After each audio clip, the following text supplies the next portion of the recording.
Buen día, queridos, ¿cómo están? Estamos acá con Felipe Ursúa de Chipax. ¿Cómo está, Felipe? Todo bien, Javier, ¿y tú? Muy bien, gracias por estar acá, Felipe. Cuéntanos un poquito qué es Chipax. Chipax es una aplicación que ayuda a los dueños de negocios, dueños de pyme, a manejar las finanzas del negocio, valga la redundancia, de manera fácil. O sea, nos conectamos con los bancos, con el Servicio de Impuesto Interno, otras aplicaciones, ordenamos toda esta información y se la entregamos al dueño del negocio de una manera en que él la pueda digerir para poder entender cómo va el negocio, qué necesita cobrar, qué necesita pagar, etcétera. ¿Cuántos clientes más o menos tienen? Hoy día tenemos más o menos como 1.800 clientes con planes pagos y más o menos, no estoy 100% seguro del dato, pero más o menos como 600 que están ocupando nuestro plan que es gratuito. Ya, buenísimo, tienen un plan gratuito. ¿Y qué tipo de cliente es el perfil de usted? Son en la mayoría empresas que, partiendo por ese plan que es gratuito, son empresas que están recién partiendo. Normalmente algunas ni siquiera tienen cuentas corrientes de banco.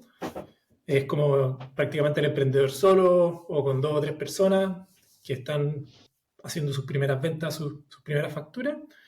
Y en la medida que esa empresa va creciendo, digamos como desde que tienen, podríamos decir, desde que facturan más o menos como 10 millones, ya se empiezan a convertir como en un candidato para ocupar una herramienta más sofisticada, que eso serían los planes pagos de Chivax. ¿Por qué ahí? Porque en ese momento es el momento en el que tú ya estás facturando lo suficiente como para que se empiece a fácilmente generar un desorden con tu facturación, con tu cobranza, y lo mismo puede pasar por el lado de los proveedores. De repente un negocio que es más intensivo en proveedores que en clientes o que tiene más ordenado el mundo de las ventas, se le puede desordenar por el lado de los proveedores y ahí es donde se pone complejo. Y trabajamos en su mayoría con empresas que parten desde ese momento y que llegan más o menos como hasta los 200 millones de facturación al mes, más o menos. Después de eso, la empresa necesita software que son un poco más complejos, necesitan flujos de aprobación, necesitan contabilidad completa y nosotros nos queremos enfocar más en estas empresas que están recién naciendo.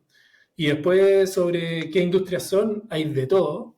Tenemos, por ejemplo, un montón de agencias de marketing, consultoras, estudios de abogados, un montón de e-commerce, restaurantes. Es como un poquito de todo. De hecho, me encantaría decirte como le vendemos especialmente a B2B o a B2C, pero somos como casi perfectamente 50-50. Ya, ya, perfecto. Oye, ¿y en qué etapa más o menos está Chipax hoy día? ¿Cómo le daría ahí un poco de contexto al estado de Chipax hoy día? Buena. Chivax partió hace 8 años, o sea, ya llevamos un rato para ser una startup. Creo que ya no somos tan startup porque ya estamos un poquito viejos para estar todavía partiendo.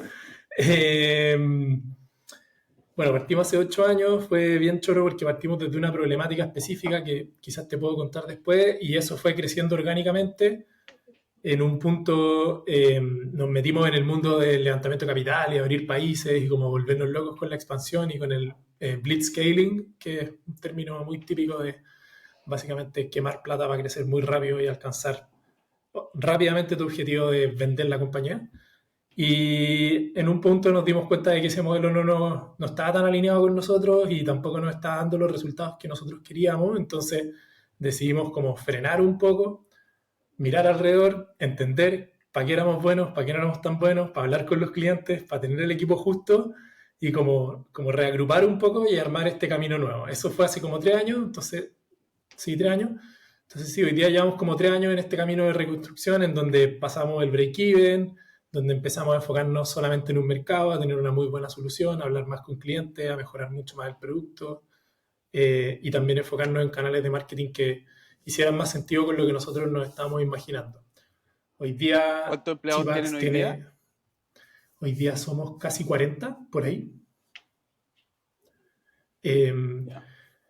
sí, hoy día somos casi 40. La mitad son ingenieros, yo diría que un poco más de la mitad, como 25 de 40 probablemente trabajan en el equipo, ya sea como desarrolladores, diseñadores o product manager. Somos un equipo, o sea, somos una empresa product-led growth. O sea, nosotros sabemos que nuestro crecimiento viene a través de a través del producto, a través de tener un producto de calidad, de tener una experiencia increíble, de agregarle valor a los usuarios y que también el producto mismo sea quien se vende y quien se marketea. Después, sí. Ya. Oye, vamos a entrar ahí a al tema de cómo cambió el el contexto del levantamiento de capital y cómo eso cambió la empresa. Pero antes de eso, conocer un poco más a Felipe. Felipe, tú eres chileno. Eh, ¿Dónde naciste? Bueno, nací en Curicó. Soy fan de Curicunio. Antes de que, antes de que nos pongamos a hablar de fútbol, fan de Curicunio. Nos salvamos por poquito este año de bajar a tercera, de volver a tercera. Sí, ¿Pero de eres de Curicó ir al me fui a vivir estadio a... y todo el cuento? Sí, iba al estadio, a los Marginales, que es la barra brava de Curicó. eh, Así, full metido. ¿Hasta qué edad? Hasta los 17, 18, hasta que salí del colegio y me tuve que ir a ir a Santiago para la universidad y todo eso. Ya. ¿Y ahí qué te fuiste a estudiar? Me fui a estudiar comercial.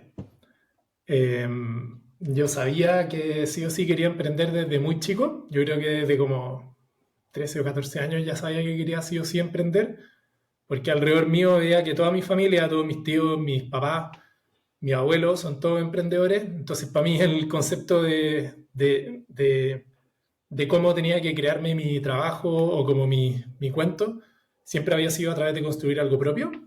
Entonces, sabía eso. Eh, sí, ¿Ellos también eran se me da qué? muy bien ¿Eran vender. emprendedores? ¿Eran del campo? ¿Agricultores? ¿Cuál era la onda? Bueno, era un poquito de todo. Por ejemplo, mi papá tiene una empresa de camiones que él mismo la partió. Él partió a los 16 años manejando camiones desde Curicó a Brasil para ir a buscar kiwi. Ah, Brasil. Esa fue su Mira, primera pega. en esa Eso época, era con pura un tierra. camión que... ¿Cómo, perdón? Pura tierra en esa época, ¿no? Pura tierra, se demoraban, no sé, no me acuerdo, como 2 semanas en llegar. Eran unos viajes eternos. Partió como con un camión que tenía su papá, que también era camionero, y desde ahí empezó a juntar lucas y empezó a armar su propia empresa de camiones. Lo mismo, misma historia con mi abuelo, por ejemplo, que mi abuelo al final es inmigrante español. Su papá partió barriendo calles en Curicó y desde ahí empezó a armar su negocio. Partió con una ferretería y terminó teniendo esta ferretería que terminó siendo súper grande dentro de la región. Entonces, y también ¿Cómo mis se tíos llamaba? veía que un montón son arquitectos y que habían estudiado arquitectura, habían terminado siendo constructores. Entonces, para mí siempre era o ser arquitecto o hacer un negocio, o hacer un negocio de arquitectura. Era como, esos eran los caminos y nada, al final como que desde un principio ¿Cómo tenía se llamaba súper la claro que ese era el ferretería de camino y me hizo tu, mucho de más tu fácil. tío? Se llamaba Toral, pero ahora Ya. ya no ¿Todavía existe. existe? Ah, ya. Cuando teníamos como, yo creo que hace como unos 15 años se la vendieron a Construmart, así que ahí ya desapareció. Ya. Ya. Sí. Oye, qué buena. Así que arquitectura.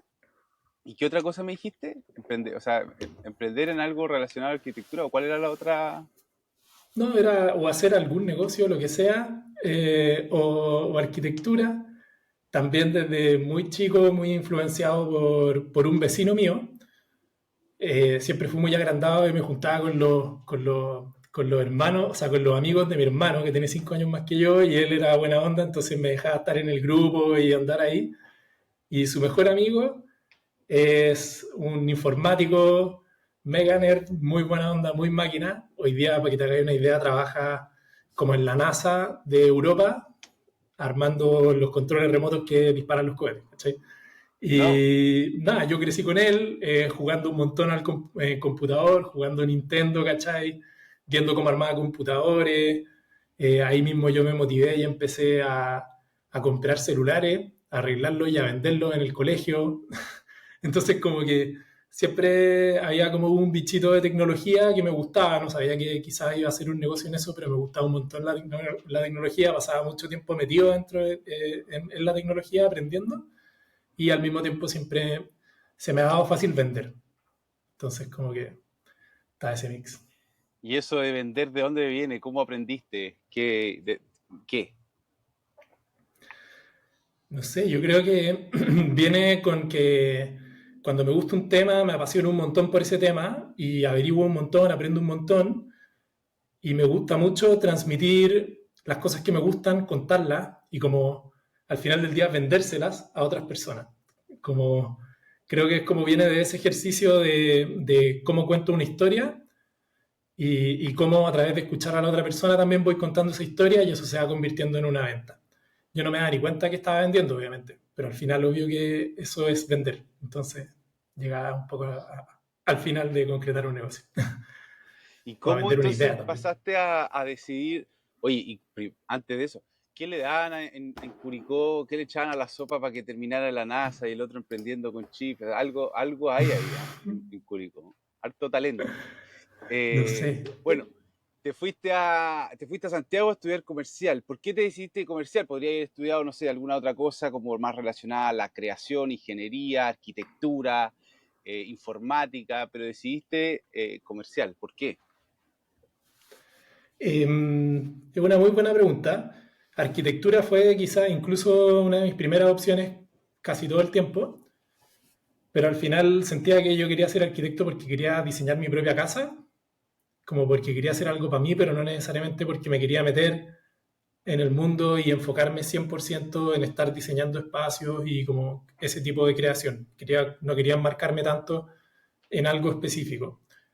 Eh, por otro lado, como me dice amigo de Andrés, de este amigo que te decía que trabaja como en la NASA de España, como que siempre me he hecho muy amigo de la gente que es muy apasionada de los temas y se mete muy profundo y como que es muy técnico, porque es muy interesante escucharlo. Entonces, pero al mismo tiempo yo los veía tan técnicos y yo como con otras habilidades blandas completamente distintas que yo sentía que no me podía meter tan profundo en algo porque me gustaba explorar un poquito más de distintas áreas. Pero me parecía muy interesante este aspecto tan técnico como tan genio loco, como, sí, como al final de genio loco, que yo decía, ok, si yo soy un buen comercial y sé armar buenos negocios, eventualmente voy a encontrar algún amigo, algún socio con el que yo vaya a poder agarrar, sea lo que sea que él está armando, y juntos como crear algo súper potente. ¿Cachai? Yo veía que mi valor después iba a estar mucho más ligado hacia la gestión comercial, hacia las personas, hacia el liderazgo, que necesariamente al desarrollo técnico de una solución. Pero eso lo viste súper joven, o sea que uno a veces a los 17 años tú ya estabas ahí haciendo ese análisis. Yo no sé si es que estás haciendo ese análisis, pero tú inconscientemente vas tomando decisiones que probablemente te van llevando hacia allá. Em, Ya, ya. sí, por ejemplo, no sé, Y cuando éramos chicos entraste, tenía. Hay un ejemplo como de lo dale, mismo, dale, como perdón. cuando era más chico tenía también la suerte de que mi papá era como muy fan de sus hobbies y teníamos un muy buen equilibrio como de trabajo, con familia y con sus hobbies, y nos metía mucho dentro de sus hobbies. Entonces, por ejemplo, por él conocí el mar, por él también me empecé a meter en las cosas como un poquito más técnicas porque él es también medio genio loco y le gustaba construirse cosas. Entonces, por ejemplo, teníamos una casa rodante, él había hecho el 100% de la casa rodante. Él la hizo toda. Onda, aprendió a hacer la aislación, armó la estructura metálica, hizo el 100%. O teníamos un buggy, él hizo el buggy completo. ¿Cachai? Y como que todo lo hacíamos nosotros y yo lo veía hacerlo y lo ayudaba y yo decía, me encanta, pero yo no tengo el nivel de paciencia y dedicación para poder meterme como tan profundo en cada una de estas cosas, entonces como que lo Al sentía. Quizás detalle. era un sesgo de que era muy chico y quizás si me hubiese metido un poco más viejo en eso o si hubiese tenido un poco más de paciencia, quizás también hubiese terminado siendo metiéndome como a ese mundillo más técnico, pero nada, creo que me salió bien porque terminé en otro lado que también me gusta un montón, que es este otro lado como de estar como más desde afuera, ayudar, entrar, salir, ver otra cosa, ¿cachai? Como un poco más Oye, ¿y tu viejo armó amplio. una casa rodante y a dónde se fueron a recorrer? No nos fuimos a recorrer como un viaje como el que estás haciendo tú, sino que lo que hacíamos es que el 100% de los fines de semana nos íbamos a acampar a distintos lugares. Eso era como el panorama. Ya. Sí, de hecho hizo una vez, no era una casa rodante, sino que era un carro, que era como una carpa, en donde adentro se metía el buggy, se estacionaba dentro del buggy, nosotros viajábamos con esto como casa rodante que tenía un buggy adentro, entonces llegábamos a la playa, bajábamos el buggy, bajaban las literas de adentro y dormíamos como adentro del carro, que en realidad era como el carro para llevar el buggy, y así pasábamos fines de semana enteros acampando. También, bueno, ir harto a Argentina. Mi papá, al final la empresa de camiones de, Argentina, de mi papá terminó trabajando un montón con Gasco en Argentina, entonces nos tocaba estar un montón en Osorno y como toda esa zona que está el Golgol y hay un montón de ríos y lugares preciosos para pescar, entonces íbamos un montón para allá al final. Oye, ¿y ahí apareció el surf o todavía no?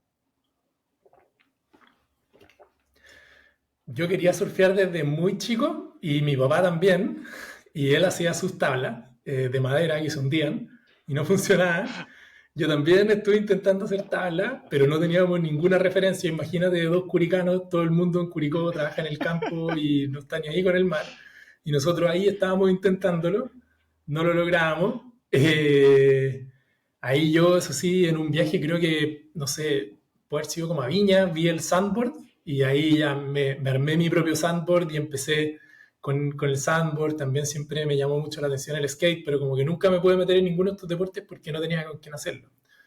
Eh, el amor por el mar sí salía de toda esa experimentación y de ver a mi papá que, por ejemplo, estábamos acampando, se ponía su traje, arpón y volvía con tres pescados y teníamos comida. Entonces yo decía como, increíble, ¿cachai? Como que estamos autosustentando todo lo que estamos haciendo, como que tú eres dueño de todo lo que podías estar haciendo, ¿cachai? Yo decía, increíble como llegar a este nivel como de entendimiento de tu entorno, como de armonía con la naturaleza, en la que tú podís ocupar los recursos que tenés y como vivir bien, ¿cachai? Mm. El ser Oye, un parte genio cuando tu me... papá, la hacía toda. ¿Ah? La hacía todas, sí. Le decían MacGyver, Tu papá es porque un genio, la hacía toda. sí, un MacGyver. Siempre le han dicho MacGyver, por eso. No, y el surf nace ya cuando me voy a vivir a Santiago, que me hice muy amigo de otro giro sin tornillo, que también un genio loco, compañero de universidad que lo conocí por coincidencia, eh, porque estábamos haciendo nuestro taller de emprendimiento en la Adolfo.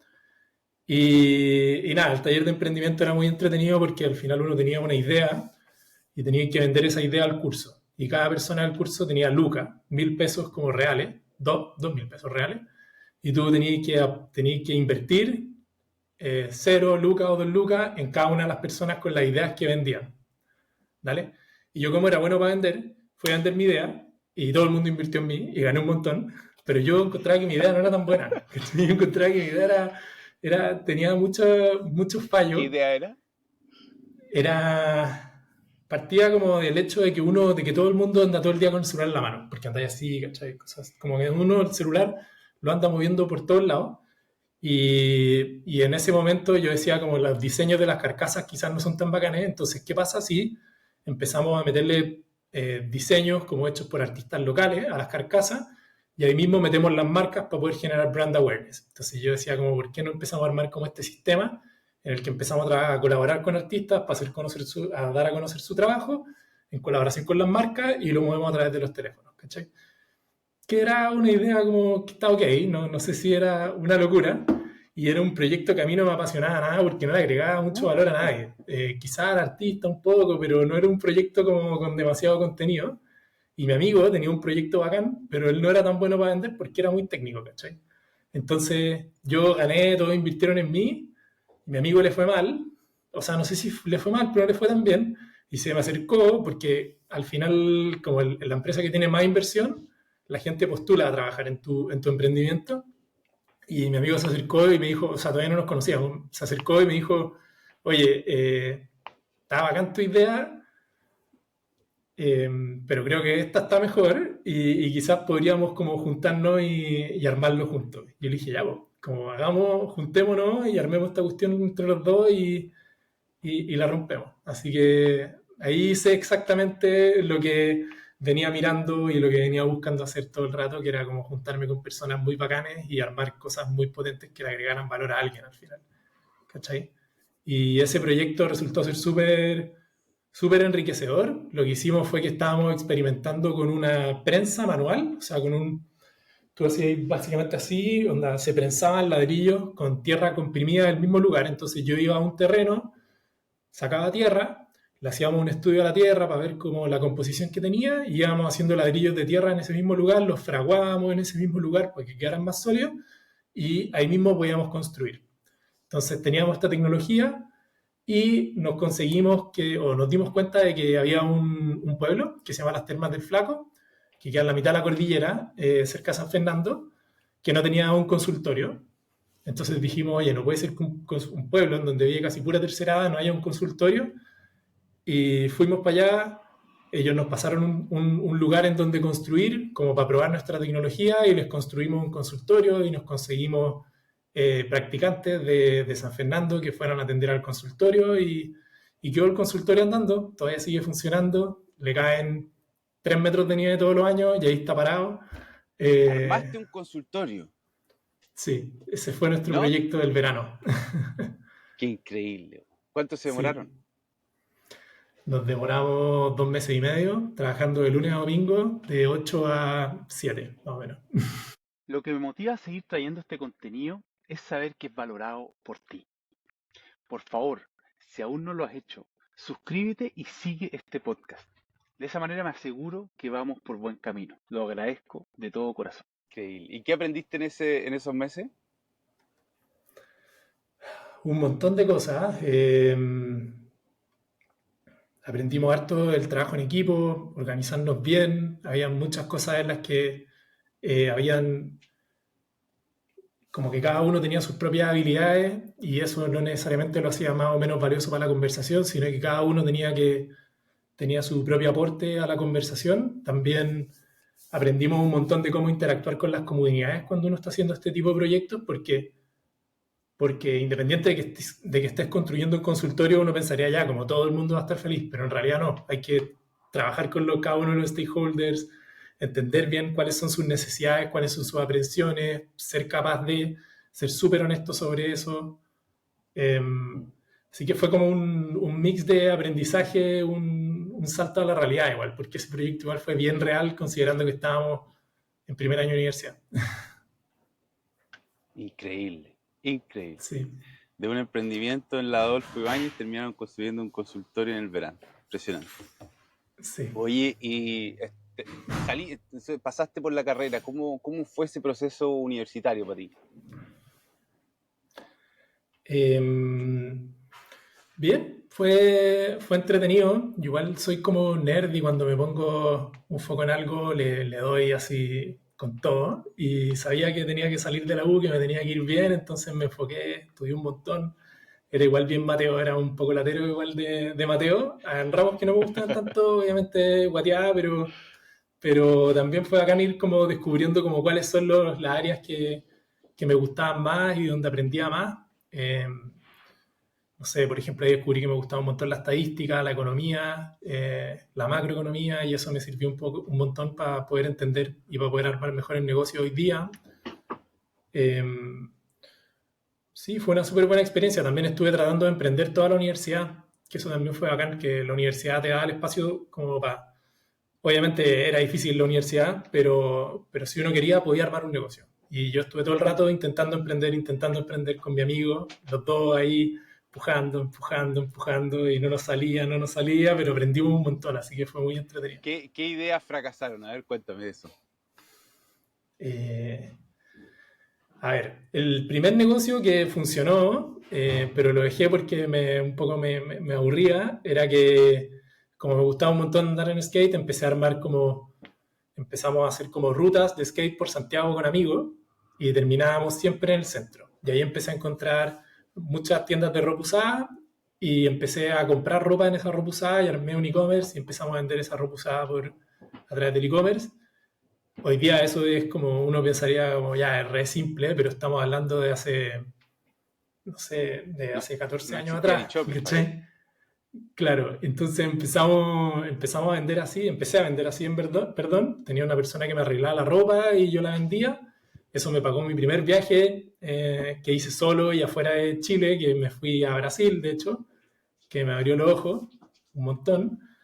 Y ese fue el primero y después de eso tuvimos un montón de otros intentos como, no sé, con mi amigo, de ahí ya me asocié con mi amigo, armamos, por ejemplo, una cajita de hidrógeno, una cajita que era como una T, que iba creando hidrógeno, y ese hidrógeno lo inyectábamos a la combustión del auto, y al mismo tiempo que le inyectábamos menos benzina al auto, pero como el hidrógeno es un mejor combustionante que el oxígeno, éramos capaces de hacer que el auto se moviese y tuviese como un rendimiento similar, pero gastando un 20-30% menos de benzina.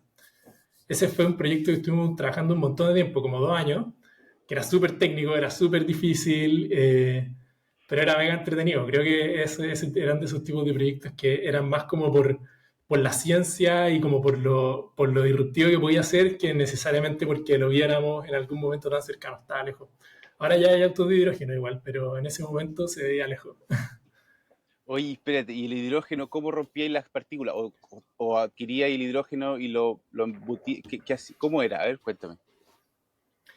Era una maquinita que se enchufaba a la corriente del auto y uno le echaba como una mezcla, no me acuerdo exacto cómo era la mezcla, y con la corriente iba generando vibraciones. Con estas vibraciones el líquido se iba moviendo, se iba convirtiendo en gas, y eso lo íbamos llevando por una manguera hacia la cámara de combustión. No me acuerdo exacto de todos los detalles técnicos, pero era algo así. Entonces uno había que estar como rellenando con la mezcla cada, no sé, 2 meses para que el auto siguiera teniendo el mismo rendimiento. Pero había toda Mira. otra serie de desafíos con, por ejemplo, no sé, los computadores de los autos se dan cuenta de que la combustión o que la cantidad de partículas de dióxido de carbono que estaban pasando por los sensores de oxígeno era muy baja, y eso es porque estábamos haciendo una combustión más limpia, entonces inyectaban más benzina. Entonces teníamos que hackear un poco los computadores para que no tomaran esa señal, y así. Fue un desafío bien choro. Qué increíble, qué increíble. Buena idea esa, ¿ah? Pero oye, y el hidrógeno explota además. ¿Es sensible al...? Sí, pero era un contenedor chiquitito, eran 300 ml, o sea, era Ya, una, ya, era una explosión que no pasaba nada. ya. Y después, ¿qué otras ideas fueron ahí apareciendo en el camino que te iban rompiendo la cabeza?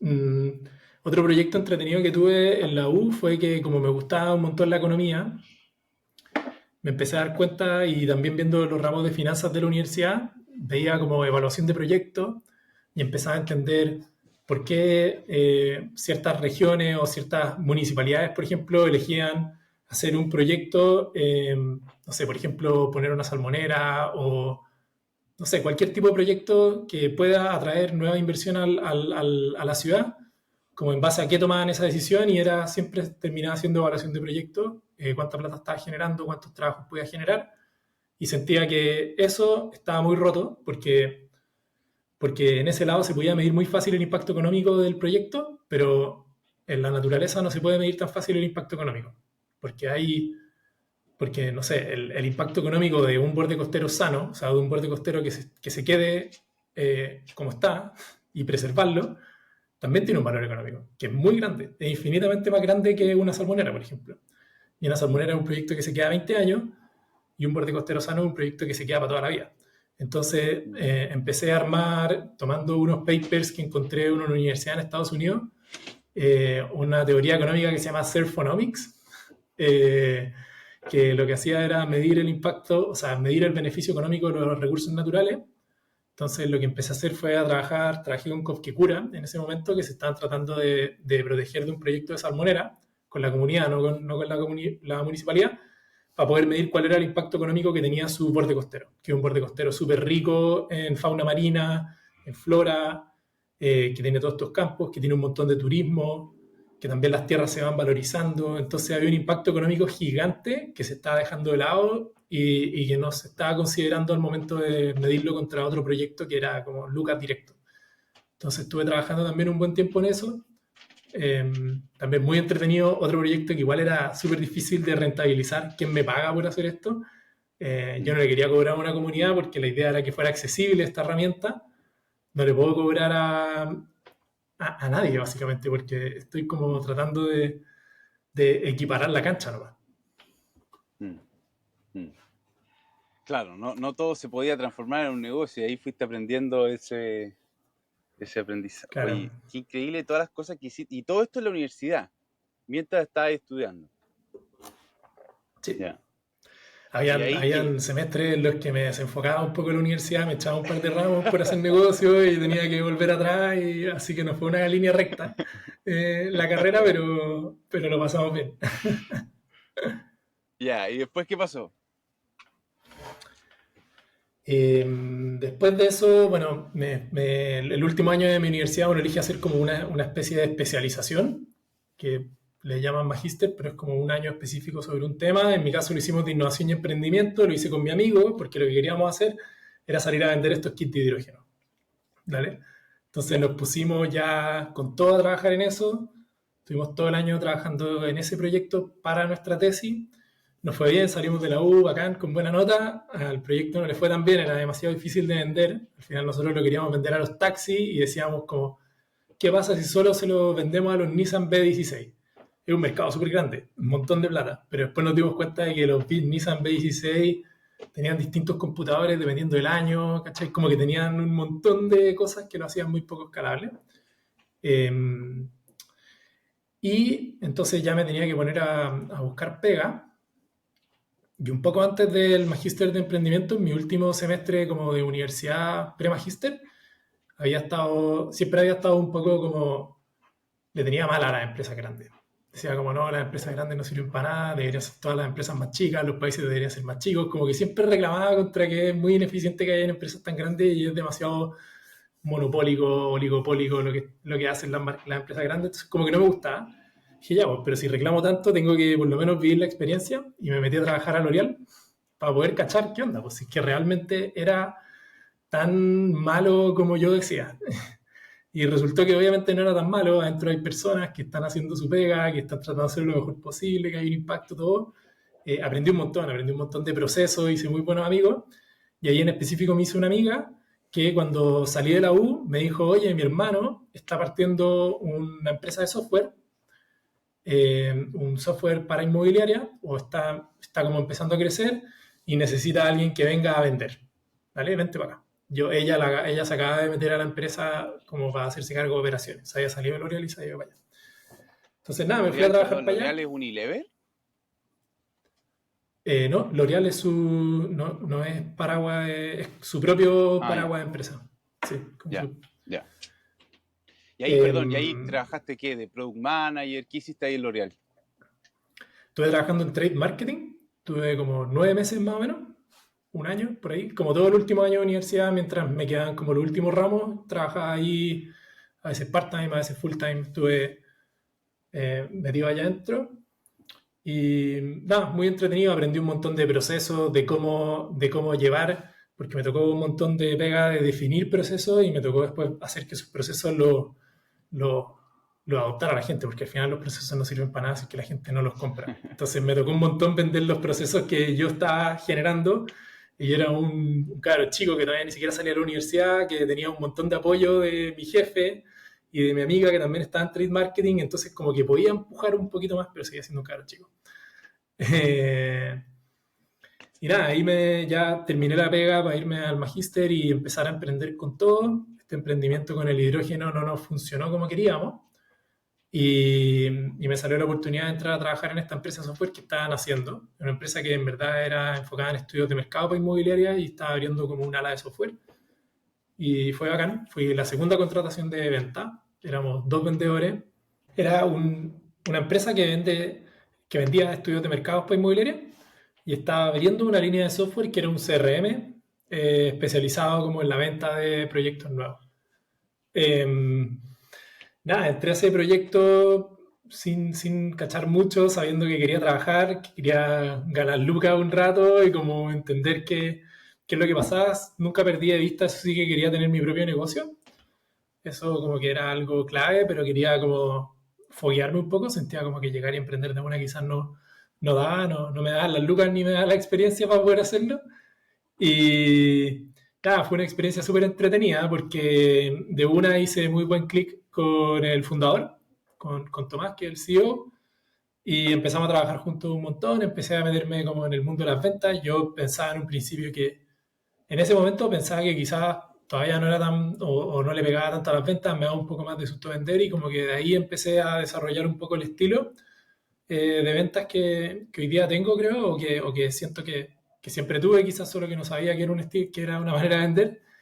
Y, y partimos de a poco, con metas como bastante ambiciosas en cuanto a hacer crecer sobre todo el mundo del software, que era como eh, un poco la promesa para poder hacer escalar este negocio mucho más.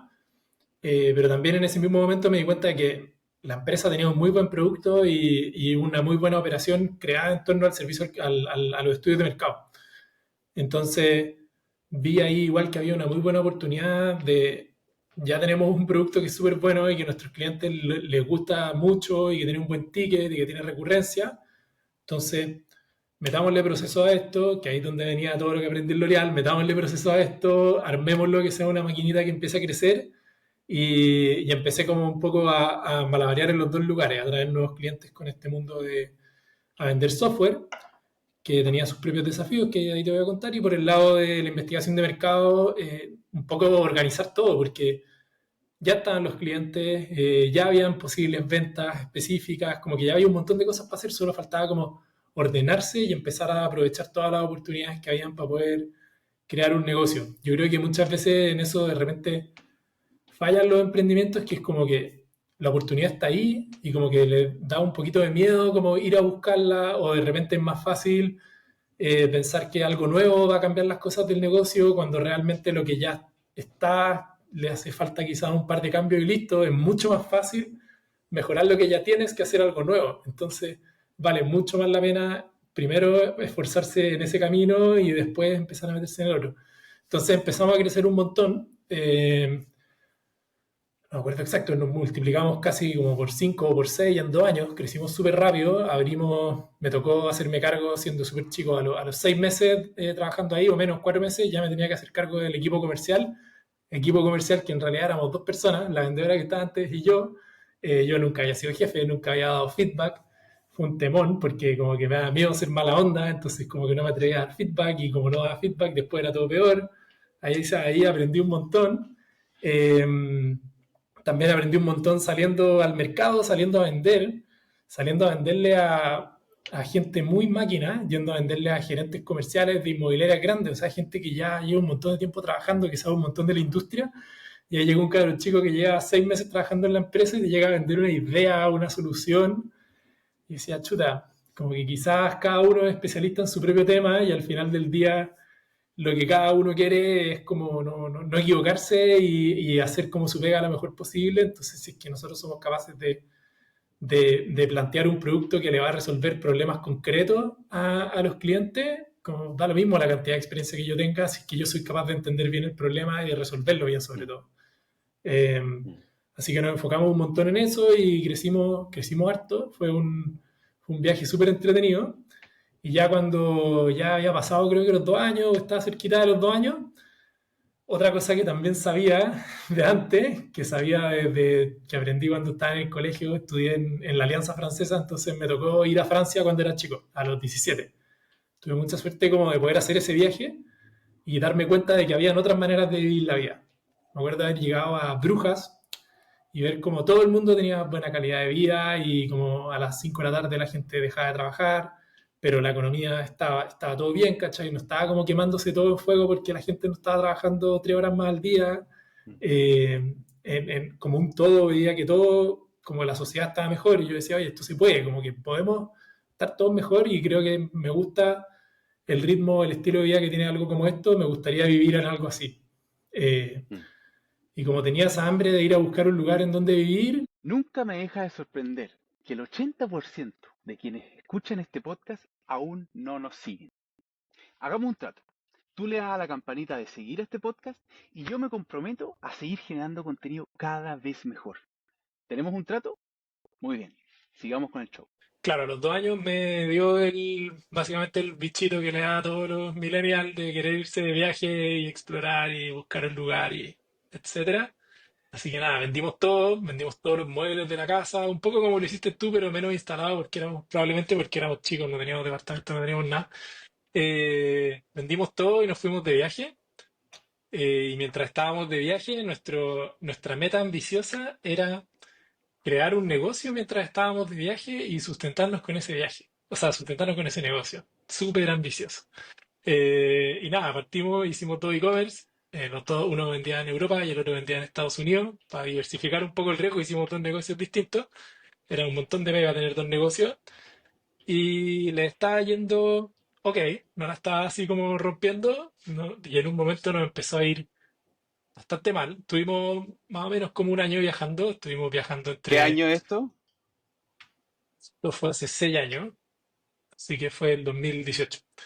O sea, Ya. estábamos, en ese momento estuvimos, por ejemplo, un par de meses en Polonia, básicamente en puros países baratos. Estuvimos recorriendo Polonia, estuvimos recorriendo Marruecos, Ucrania, estuvimos harto rato, 3 meses en Tailandia, en Sri Lanka, en Bali, y así moviéndonos todo el rato y armando estos negocios. Y en paralelo veía a unos amigos míos que tenían una startup que se llamaba Chivax, que estaba recién partiendo y que yo lo había estado ayudando justo antes de irme de viaje, porque como me gusta un montón el emprendimiento y hacer negocios, intento siempre como juntarme con gente y darle mi opinión o ayudarlos como a armar equipos de ventas o ayudarlos con las campañas de marketing. Entonces a ellos tuve un montón de juntas, de reuniones a tomar chela y hablar de negocios un poco, como contarles desde mi humilde experiencia. Y cuando estábamos en pleno viaje y nos estaba yendo muy mal con el e-commerce, en un momento nos empezó a ir bien mal, empezamos a perder harta plata y se puso complicado. Estábamos viendo en Espérate, Bali que antes, no... antes de seguir con Chipax, cuéntame de esos dos e-commerce, ¿qué vendí ahí? ¿Cómo lo hiciste? Uf, uno que no estoy orgulloso, era un producto muy malo. Hacíamos dropshipping, o sea, levantamos un e-commerce que vendía productos que estaban conectados con tiendas de AliExpress. Entonces estábamos básicamente haciendo campañas vendiendo productos que en realidad no teníamos y cada vez que alguien lo compraba, nosotros lo comprábamos en China y se lo mandábamos a la persona. Esas eran como joyas y íbamos como probando con distintos segmentos de joyas en campañas de Facebook, íbamos viendo cuáles funcionaban mejor y íbamos metiéndonos como más inversión en ese nicho específico. Ese era el modelo. Y el ¿Ya? otro era un negocio como de Fulfilled by Amazon, o sea, un negocio en el que es un negocio muy típico que se hace un montón en Estados Unidos, que es que uno compra mucho inventario de algo, lo envía a una bodega de Amazon y después tú te haces cargo de que tu listing o la página donde estás vendiendo tus productos sea muy buena y empiece a rankear muy alto dentro de los motores de búsqueda de Amazon para empezar a traerte ventas dentro del mismo marketplace de Amazon. Eh, Ya. el primer negocio nos fue muy mal, con el negocio de Amazon no fue bien. Entonces ahí estábamos como en la pelea. Y también eran ¿Por qué, negocios por qué que al dropshipping le fue mal? al dropshipping le fue mal porque no, bueno, creo que era porque no había ningún tipo de diferenciación, el producto era súper estándar, era probablemente habían 300 personas haciendo exactamente lo mismo que nosotros, la marca era muy mala, como que todo era muy malo y también era un proceso de aprendizaje para nosotros, ninguno de los dos. Mm, O sea, la Maida, mi señora, había trabajado en marketing, pero marketing más tradicional, como para marcas grandes.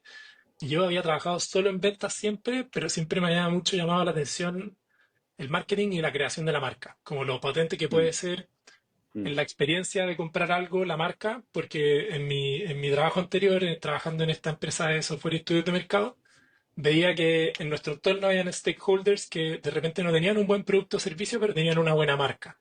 Y por eso Mm, vendían. Y yo decía, oye, ¿qué mm. pasa si tenemos un buen producto y una buena marca? Reventamos. Entonces, como que estaba muy Ah. metido en eso. Nunca lo pude desarrollar en esta empresa, pero ahí como que empecé a sentir como que lo podía hacer con este negocio de Amazon, entonces le empezamos a poner un poco más le metimos mucho más esfuerzo al de Amazon también, por eso le fue mejor. Y en Eh, el de dropshipping se te cayó el negocio porque no pudiste resolver más el problema de la demanda de la marca o el producto simplemente tampoco cumplía con las expectativas del cliente. no, O ambas. estaba mal, o sea, eran las dos, al final era súper caro adquirir clientes, los márgenes eran chicos, la experiencia era súper mala, entonces la recompra era nula. Al final del día es imposible sostener un negocio con un producto malo porque Claro, hay que estar constantemente saliendo a buscar nuevos clientes. No se puede, claro. siempre un negocio se tiene que construir en torno a la recurrencia o a las relaciones de largo plazo con los clientes y en este caso no existía eso. Entonces era un No. esfuerzo demasiado grande poder armar un negocio así. Y el otro sí generaba algo para pagar ahí la comida. El otro daba lo justo como para pagar así un poquito y sobrevivir piola, como para no morir como ya completamente, pero nos estábamos comiendo todos nuestros ahorros. Ya. Y, y nada, en un punto en el que ya como que ya no queríamos más de esto, o sea, uno pensaría, nosotros estábamos viviendo en Bali, trabajando por internet con nuestro propio negocio 6 años atrás, no cuando, como cuando estaba recién partiendo el concepto, o ya mucho menos el concepto de los digital nomads. Uno pensaría que nosotros lo estábamos pasando increíble, que estábamos mega felices, donde yo estaba surfeando todos los días, pero estábamos estresadísimos, lo pasamos pésimo porque veíamos cómo no podíamos levantar este negocio porque en verdad no tenía sustento el negocio, así de simple. Mm, mm, Eh, y ahí justo cuando, como un día en el que estábamos un poco podridos de todos los dos, me llama Joaquín, uno de mis socios, y me dice, oye, Pipe, Chivax está creciendo mucho queremos armar un área comercial, queremos levantar capital, queremos empezar a crecer fuerte. ¿Por qué no te venía Chivax y eres socio? Y yo, mira, ya interesante, lo voy a pensar. Y el mismo día me llama otro amigo y me ofrece exactamente lo mismo para otra empresa. Y yo como, ya, ok, acá hay Cotizado el algo, hombre, como que parece que cotizado. tengo que volver a Chile. Es que al final del día yo creo que eso pasa porque siempre traté, como me gustaba emprender y me gustaba vender, como que siempre he intentado compartir lo que sé. Entonces, Mm, como que había más apertura quizás a invitarme a hacer cosas, supongo. mm, Así que nada, ahí tomamos la decisión, nos devolvimos de una para Chile, a como a estas dos entrevistas de trabajo, a elegir en dónde me quedaba. Al final me quedé con Chipax porque tuve mucho feeling con los valores que tenían los fundadores. Sentí que eran personas con las que podía formar una relación de largo plazo. No era solamente Joaquín, sino que también está Antonio y François, que yo no los conocía. Y también era un producto que yo conocía, que lo había ocupado en mi trabajo anterior, porque en este momento en que empezamos a crecer demasiado rápido, las finanzas de esta mm, empresa se empezaron a desordenar tanto que yo mm, veía que desde comercial nosotros vendíamos, y después yo me juntaba con el contador y no era así. Habíamos vendido mucho menos. Y yo no entendía por dónde se estaba escapando, dónde se estaban escapando las facturas. Y ahí contraté un software, una empresa grande, y que fue todavía peor, fue mucho peor que el Excel. Y ahí otro más pega. amigo, mucho más pega y mucho más difícil y más caro y Mm, con un soporte súper malo. Entonces yo estaba ya medio desesperado y en un asado un amigo me dijo, oye, hay unos amigos míos que están haciendo esto que se llama Chipax, míralo. Me metí, me encantó, ahí me fui de cabeza a finanzas y estuve trabajando mis últimos meses en ese trabajo fueron prácticamente solo finanzas, tratar de ordenar el negocio, eh, como dejar todo andando como bien, como que mm, efectivamente algo que parece súper básico, que se facture lo que se vende, que se cobra lo que se mm, vende. Si es que, por mm, ejemplo, voy a financiar una factura que tenga sentido que financie esa factura, de repente mm, los negocios tiran una factura factoring porque sí, y en realidad su cliente le paga bien, o si tuvieran mm, una conversación con el cliente le pagarían antes de lo que le podría pagar el factoring, pero yo veía mm, como todas estas cosas que estaban como un poco rotas y que sabía que iban a ocurrir en todos los negocios porque esta empresa es una empresa buena que estaba creciendo fuerte, ¿cachai? mm, Que entonces me hacía mucho sentido la propuesta de Chivax. Y ahí me sumé a Chivax hace justo 6 años, hace una semana cumplí 6 años. En ese momento teníamos como 70 clientes más o menos, la mayoría eran amigos de nosotros. Diría que la mayoría siguen usando Chivax, lo cual es bueno, de todo ese tiempo atrás, o por lo menos la mitad de esos 70 siguen usando Chivax. Así que, nada, ha sido un camino bien entretenido. Oye, ¿y a Joaquín a dónde lo conociste? ¿Te lo introdujeron o ya tenía ahí una relación con él? Joaquín es un amigo de la universidad, éramos compañeros en la U y Ah, Joaquín ya. también es de estos giros sin tornillos de los que siempre me he hecho amigo. Joaquín cuando estábamos en la U tenía toda su pieza con domótica que él había hecho. O ¿Con sea, se le qué? abrían con domótica, o sea, con onda que se le abrían solo las cortinas, ¿cachai? Había robotizado toda su pieza, vivía con su mamá en la universidad y tenía su pieza robotizada. Era como ese tipo de personas, ¿cachai? Se construía siempre cosas, muy fan de la moto, entonces nada, hicimos el match que siempre he hecho con toda la gente que es muy giro sin tornillos. Y Ya. él fue como la conexión y ahí empezamos, de ahí partió todo.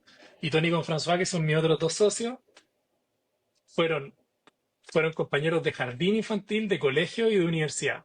Y ahora son socios. Entonces son prácticamente hermanos, mega amigos, así que también fue muy bacán como meterse y unirse un poco a esta dinámica.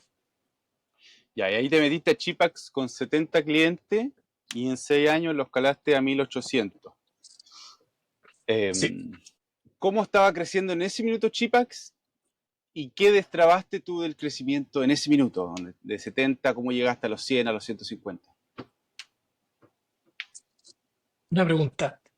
Yo te diría que no sé si fue necesaria, no fue algo que hice yo en específico. Yo creo que es algo que hicimos juntos, que es que en ese momento nos dimos cuenta de la importancia de que el producto fuera el centro del negocio, o sea, de que el producto fuera el que onboardeara a los usuarios, el producto fuera el que te vendiera a través de una prueba gratis, el producto el que genera nuevos usuarios, como que nos empezamos a volcar mucho más a que el producto era el que tenía que ser el centro de la atención de todo lo que estábamos haciendo y que el producto tenía que ser muy bacán.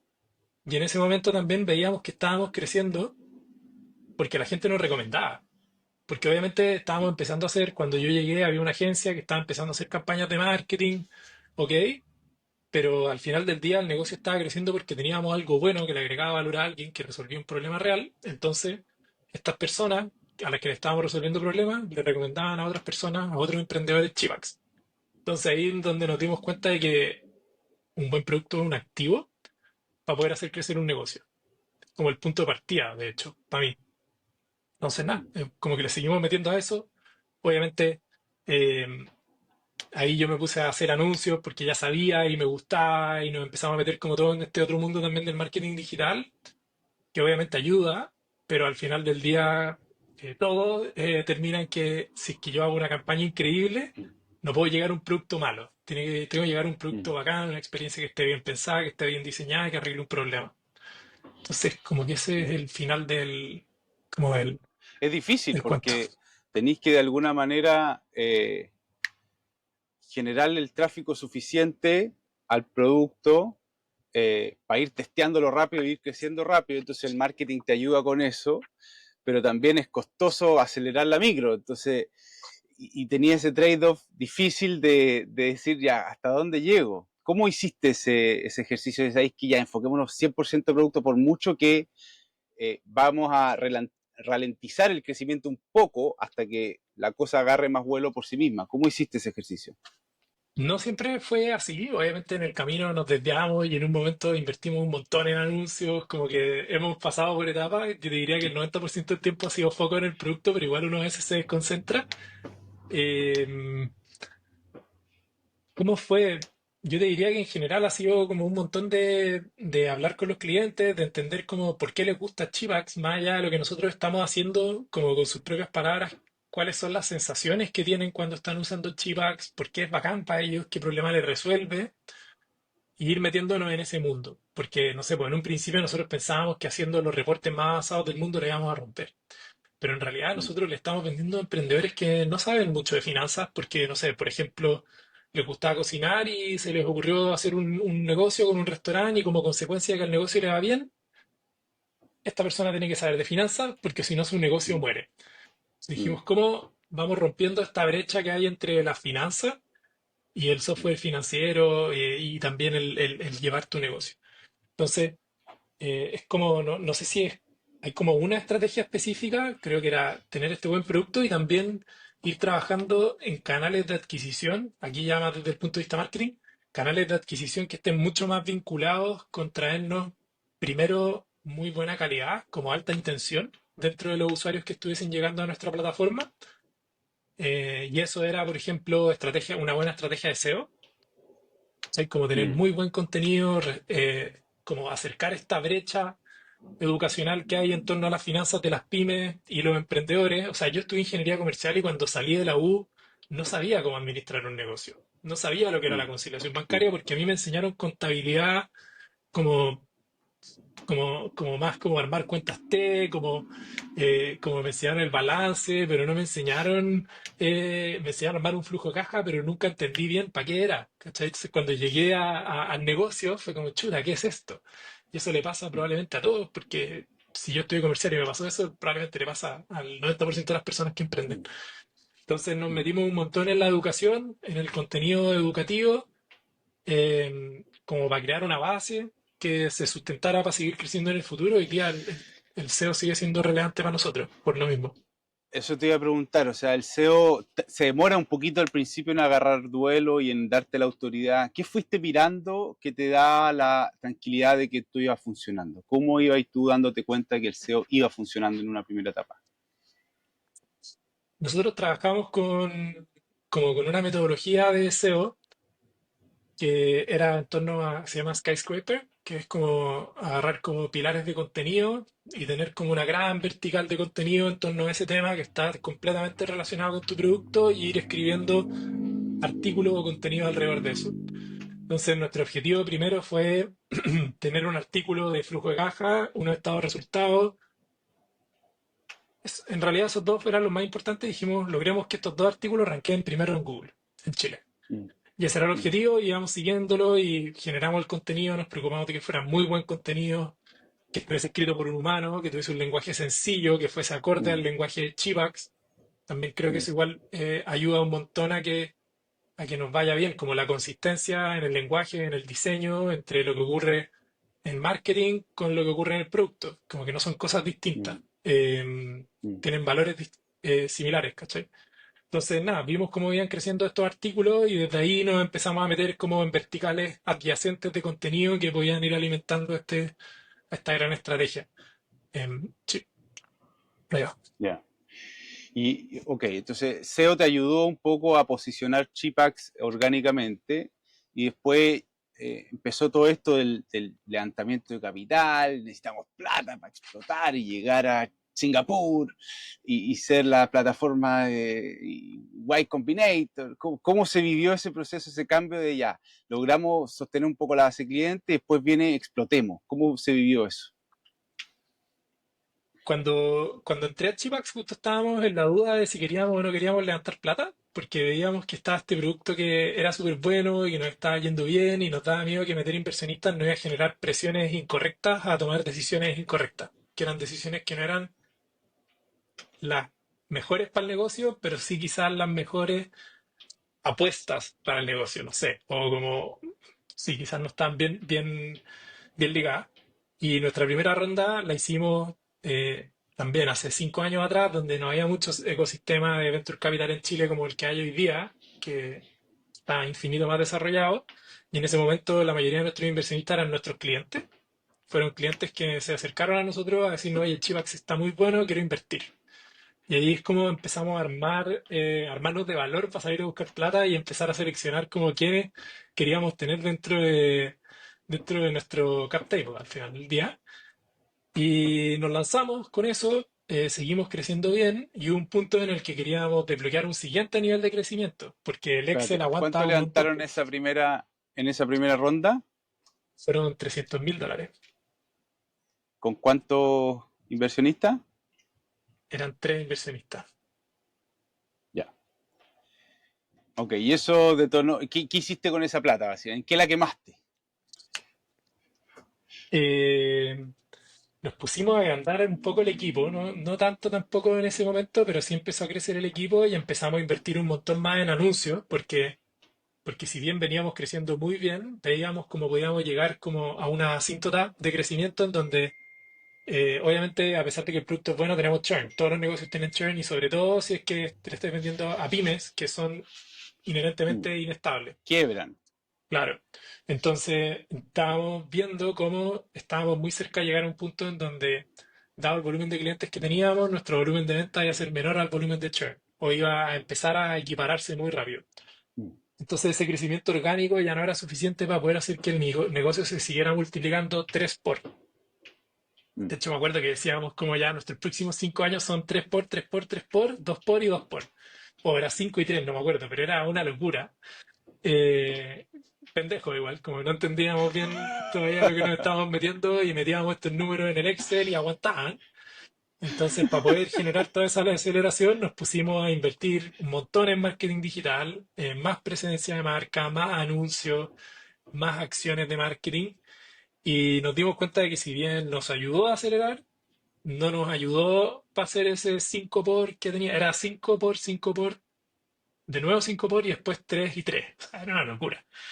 ¿Sí? Y obviamente no nos iba a dar con anuncios. Y ahí donde dijimos ya, para poder seguir haciendo crecer este negocio, en realidad no tenemos un problema no tenemos un problema de que el producto sea malo, tenemos un problema de que el mercado es chico. Eso es lo que nosotros pensamos en un momento. Dijimos, ok, pero para poder tener un mercado nuevo necesitamos inversión. Esto estamos hablando de una ventana, no sé, de 1 o 2 años que pasó de un levantamiento al otro. Mm. Y para poder tener Espérate, antes de inversión, pasar al otro, ¿qué, qué equipo contrataste? ¿Qué aprendiste en construir ese primer equipo con esos $300.000? em, ese primer equipo era principalmente, bueno, yo creo que lo primero que contraté para en mi equipo comercial, cuando yo llegué, ya había una persona en el equipo de venta, que era la Tere, que creció un montón, que era que es muy máquina, como muy generalista, entonces era muy bacán, podíamos hacer de todo. Y ahí yo me puse a hacer los anuncios, en ese momento ya no me daba para hacer anuncios y vender y ser jefe, entonces conocí escalando. Yo decía, quiero conocer a alguien que sea mucho más técnico que yo, y yo soy bien técnico para mis cosas al final, aunque me di cuenta después que efectivamente sí soy técnico para mis cosas. Entonces, nada, escalando conocí a un mega ñoño de los ads muy máquina y lo contraté y todavía sigue trabajando en Chivax, ya creo que 5 años ya, para que se hiciera cargo de performance, que también más generalista igual. Y desde ahí empezamos a meter más vendedores, porque por ejemplo yo veía la capacidad instalada que tenía la Tere y yo para vender.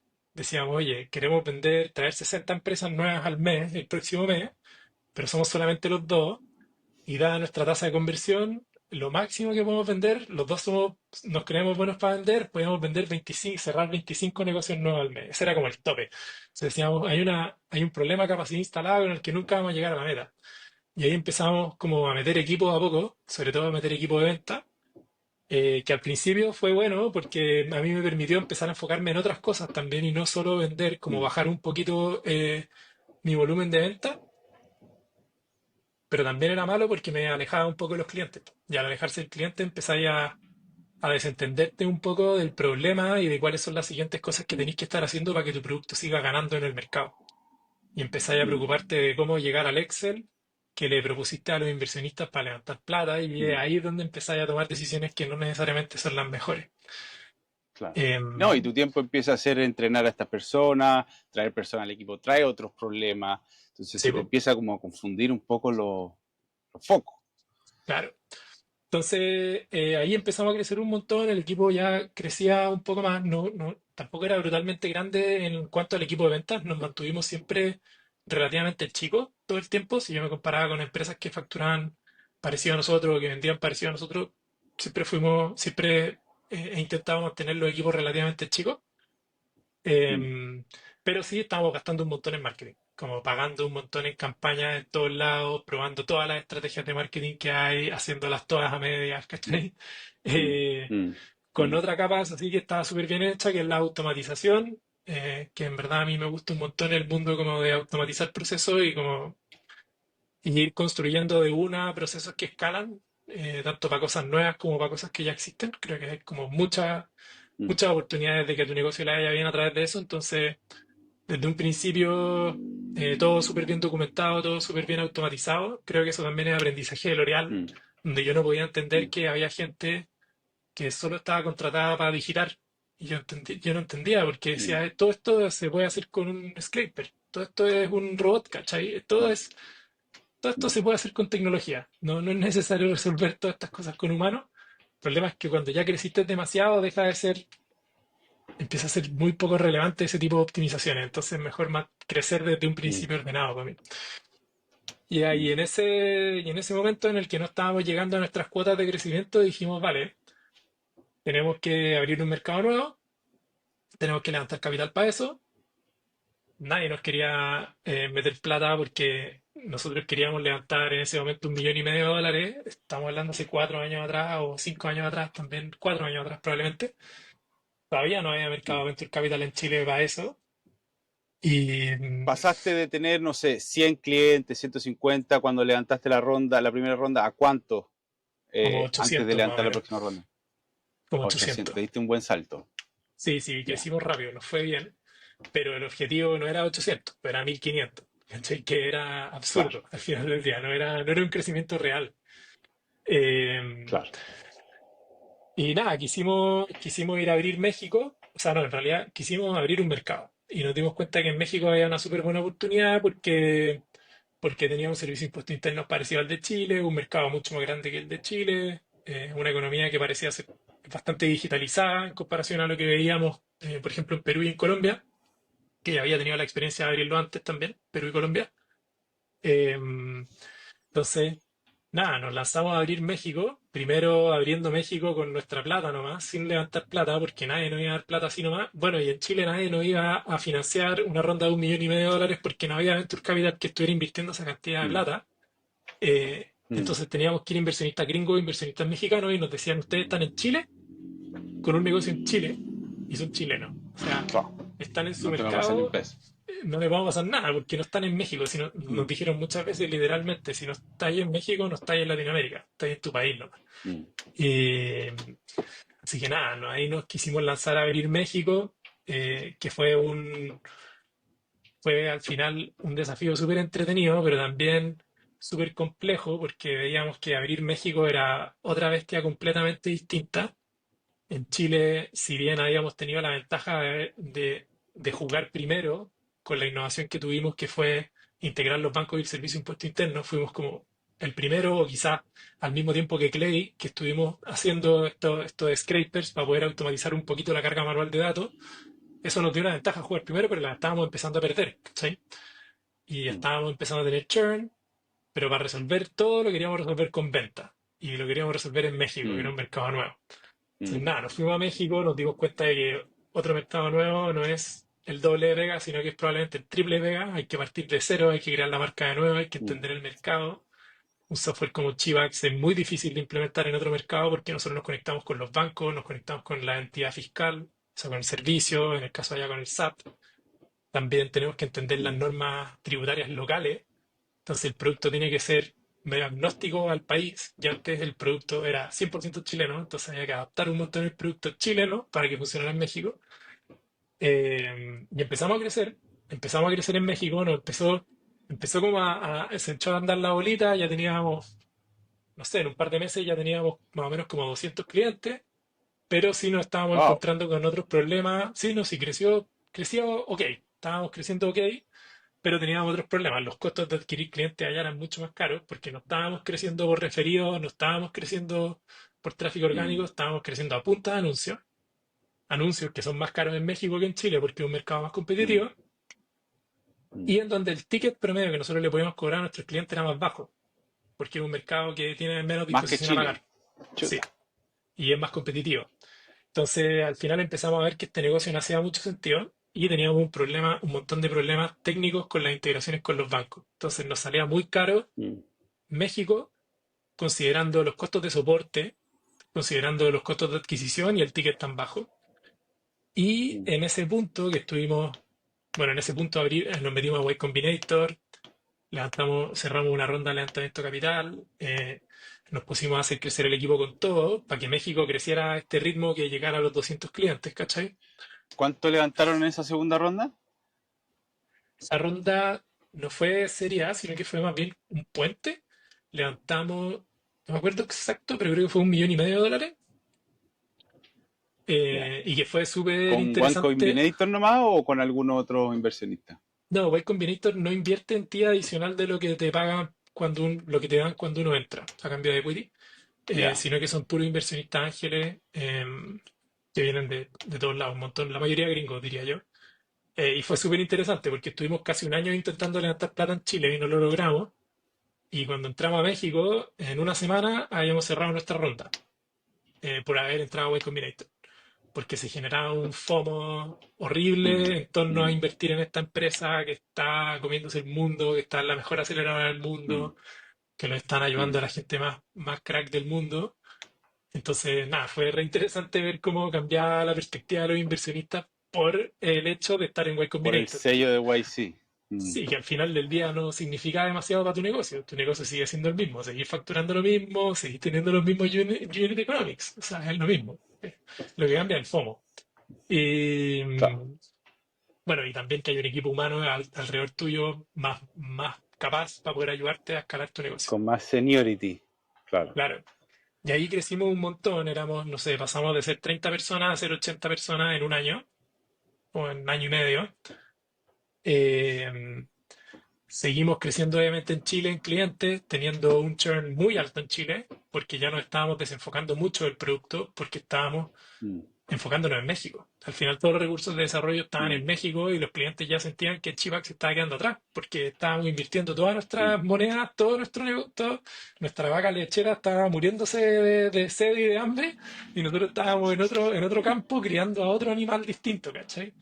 Eh, entonces, nada, seguimos creciendo, pero con todos estos problemas, con competencia entrando en Chile, y en un punto nos dimos cuenta de que para poder mantener esta inversión en México, que era bastante, nos está un poco desangrando al final, por el equipo tan grande, por toda la inversión, por poco margen, que nos quedan, no sé, 8 meses de caja, y teníamos que hacer una ronda. Y nosotros ya íbamos escuchando que se venía una nueva crisis en el Venture Capital y que ya iba a ser imposible levantar capital.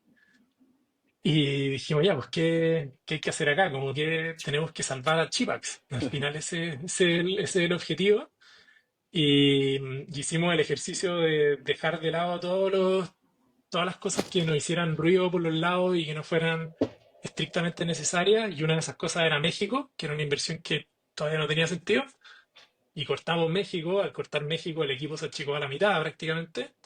Mi equipo se achicó en un Espérate, 70. ¿ustedes intentaron hacer una ronda para poder seguir creciendo en México y no les resultó? ¿O dijeron esta va a ser imposible, ni siquiera gastemos tiempo, tenemos 8 meses, no vamos a llegar y cerremos la cortina?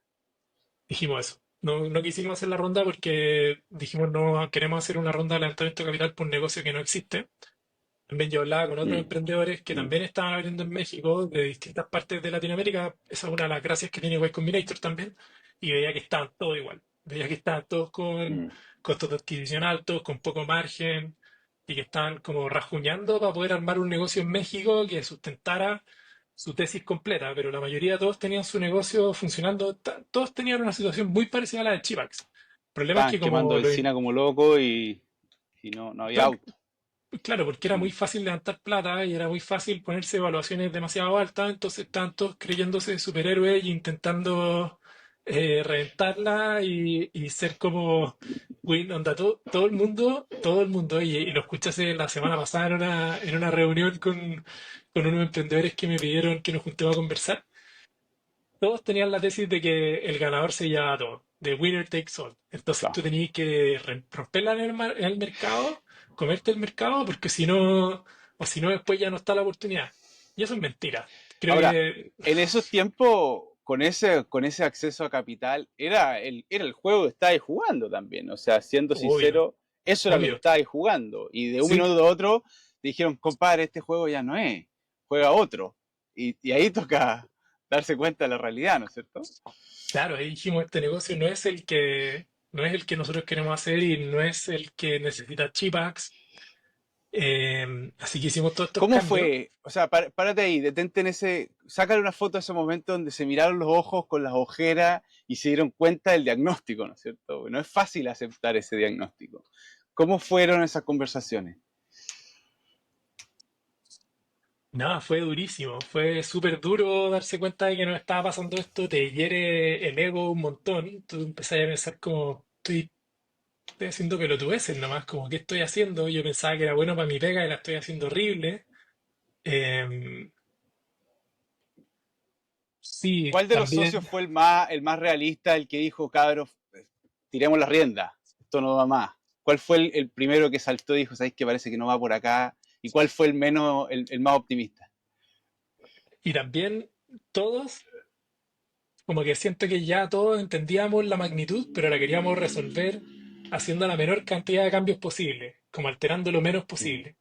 Entonces teníamos nuestro ejercicio como el resultado, teníamos un Excel muy bacán. Obviamente los cuatro somos buenos para el Excel y hacíamos un pequeño cambio y veíamos que pasaba, no pasaba nada. Hacíamos otro cambio, no pasaba nada. Otro cambio y ya como que ya te está ahí desangrando y no pasaba nada. Em, y hasta que nada, tuvimos que llegar a que cada uno tuvo que armar un poco una planificación de cuáles eran los recursos que eran estrictamente necesarios para poder seguir creciendo en Chile y tomar esa decisión. Ahí adentro no sabría decirte quién fue el más pesimista. em, sí, no sé. No quiero acusar a nadie de haber sido el más pesimista. No, Creo que pero cada ¿cómo uno fue esa tenía discusión? como... ¿Cómo es el caldo de cultivo que detona esa conversación? No es fácil tener esa conversación. No, es súper dura y también al mismo tiempo nosotros siempre nos hemos caracterizado por ser muy transparentes con el equipo. Entonces yo estaba teniendo que tomar todas estas decisiones y pensar todas estas cosas y después juntarme con mi equipo y no poder decirles la verdad porque tenía que esperar a tener todo listo para poder entregar una noticia que era terrible, para soltar una bomba, ¿cachai? Entonces como que Mm, me juntaba con alguien y era como que tenía una bomba en la mano, pero no le podía decir, ¿cachai? Era durísimo, súper difícil, sobre todo eso, creo, como no poder mm, decirle a mi equipo lo que realmente estaba pasando y seguir haciendo todo lo que estábamos haciendo como si nada estuviera pasando hasta que tomáramos la decisión. mm. Nos demoramos poco, nos demoramos como 3 o 4 días desde que nos dimos cuenta hasta que tomamos la decisión de hacer un layoff gigante. Em, pero nada, la conversa era durísima, estábamos todos súper decepcionados, todos súper desmoralizados. Yo me acuerdo que me estaba cambiando de casa. Yo me estaba cambiando de casa. Yo vivía en Puerto en ese momento y estaba viviendo estaba entre cambios de casa y había arrendado un Airbnb que quedaba como mirando una cancha de golf, como algo mega pituco. Y yo decía, me estoy quedando en este lugar épico y mañana tengo que echar gente. Como, ¿qué significa esto? Como, ¿qué clase de líder soy si estoy metido acá en este momento? Como, Mm, ¿qué mm. onda? Onda, yo odiaba tener que estar en ese momento. Fue una coincidencia, no juego golf ni nada, solo fue el Airbnb que estaba disponible, pero me sentía muy mal, como súper poco coherente con lo que estaba pasando en mi vida diaria, ¿cachai? Así que nada, para mí fue súper duro eso, en este Cuéntanos sentido. un poquito, Felipe, de cuando cerráis el computador y quedáis solo en tu casa con tu pareja. Me imagino que estaban los dos ahí. ¿Cómo era el dolor de guata? ¿Qué te pasaba? ¿Cómo lo viviste? Creo que lo más difícil en ese momento era como darle una y un millón de vueltas a como qué cosa podemos hacer para no tener que tomar esta decisión. Y también dolía un montón tener que sacar a gente que era súper buena y que estaba haciendo bien su pega, Mm, pero que mm, quedó como por mala suerte atravesada en una situación mala. Entonces, mm, era mm, sacar a mucha gente muy buena, muchos amigos míos, algunos compañeros de universidad incluso, que los tenía que echar como porque ya no daba nomás, pues porque era o mm, sacarlo o cerrar todo Chivax y irnos para la casa. mm, mm, Entonces, creo que a mí, por lo menos, bueno, a los tres en general fue lejos lo que más nos costó, fue como tener que sacar a mucha muy buena gente, a muy buenos amigos del equipo. Como siempre fuimos mm, súper cercanos con todos, somos súper cercanos con todos. Entonces, sí, yo creo que eso era como lo más duro.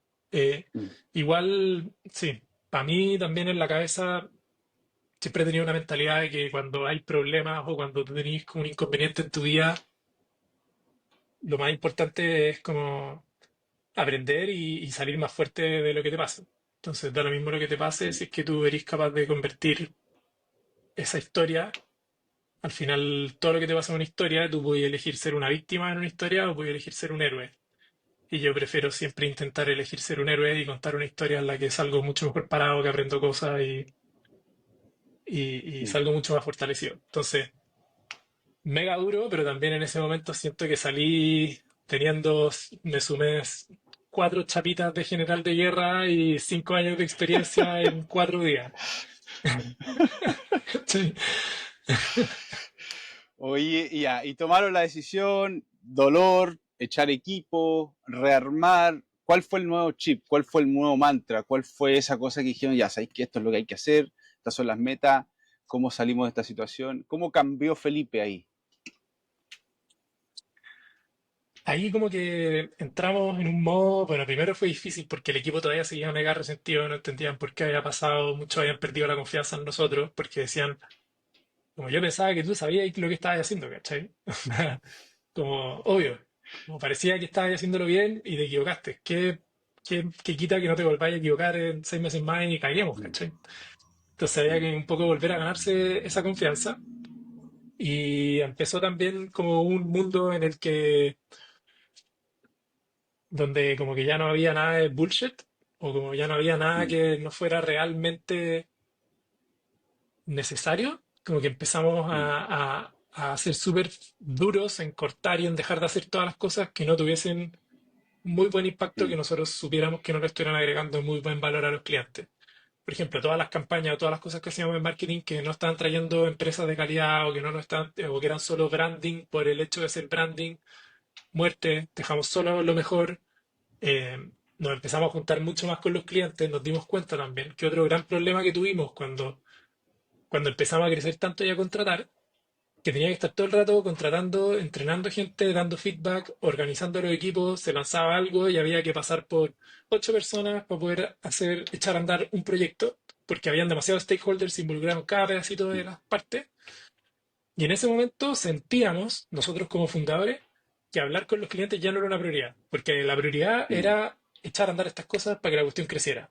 Y hablar mm. con el cliente era algo que si bien me podía traer valor, no sé, no era como, no Parecía muy era, costoso en ese minuto. claro, Mm, parecía muy costoso y creo que ese es un tremendo error, que creo que es como algo, una de las cosas que me dije a mí mismo, que nunca más voy a dejar de hablar con clientes, independiente como el mm. tamaño o lo que está haciendo, creo que siempre hay que estar conectado con el negocio. Em, y desde ahí partimos, no ¿Y teníamos, México lo cortaron de raíz en ese los, minuto? lo cortamos de raíz, hablamos con los clientes de México, les dejamos las cuentas andando un rato más, pero lo cortamos. Ya. Salió todo el equipo de México, hay gente muy buena ahí, algunos partieron sus propios negocios también, lo cual fue muy bacán. Y, y nada, ahí como cortamos todo, lo que dijimos no era necesariamente vamos a hacer esto en concreto, onda, vamos a desarrollar esta funcionalidad para crecer.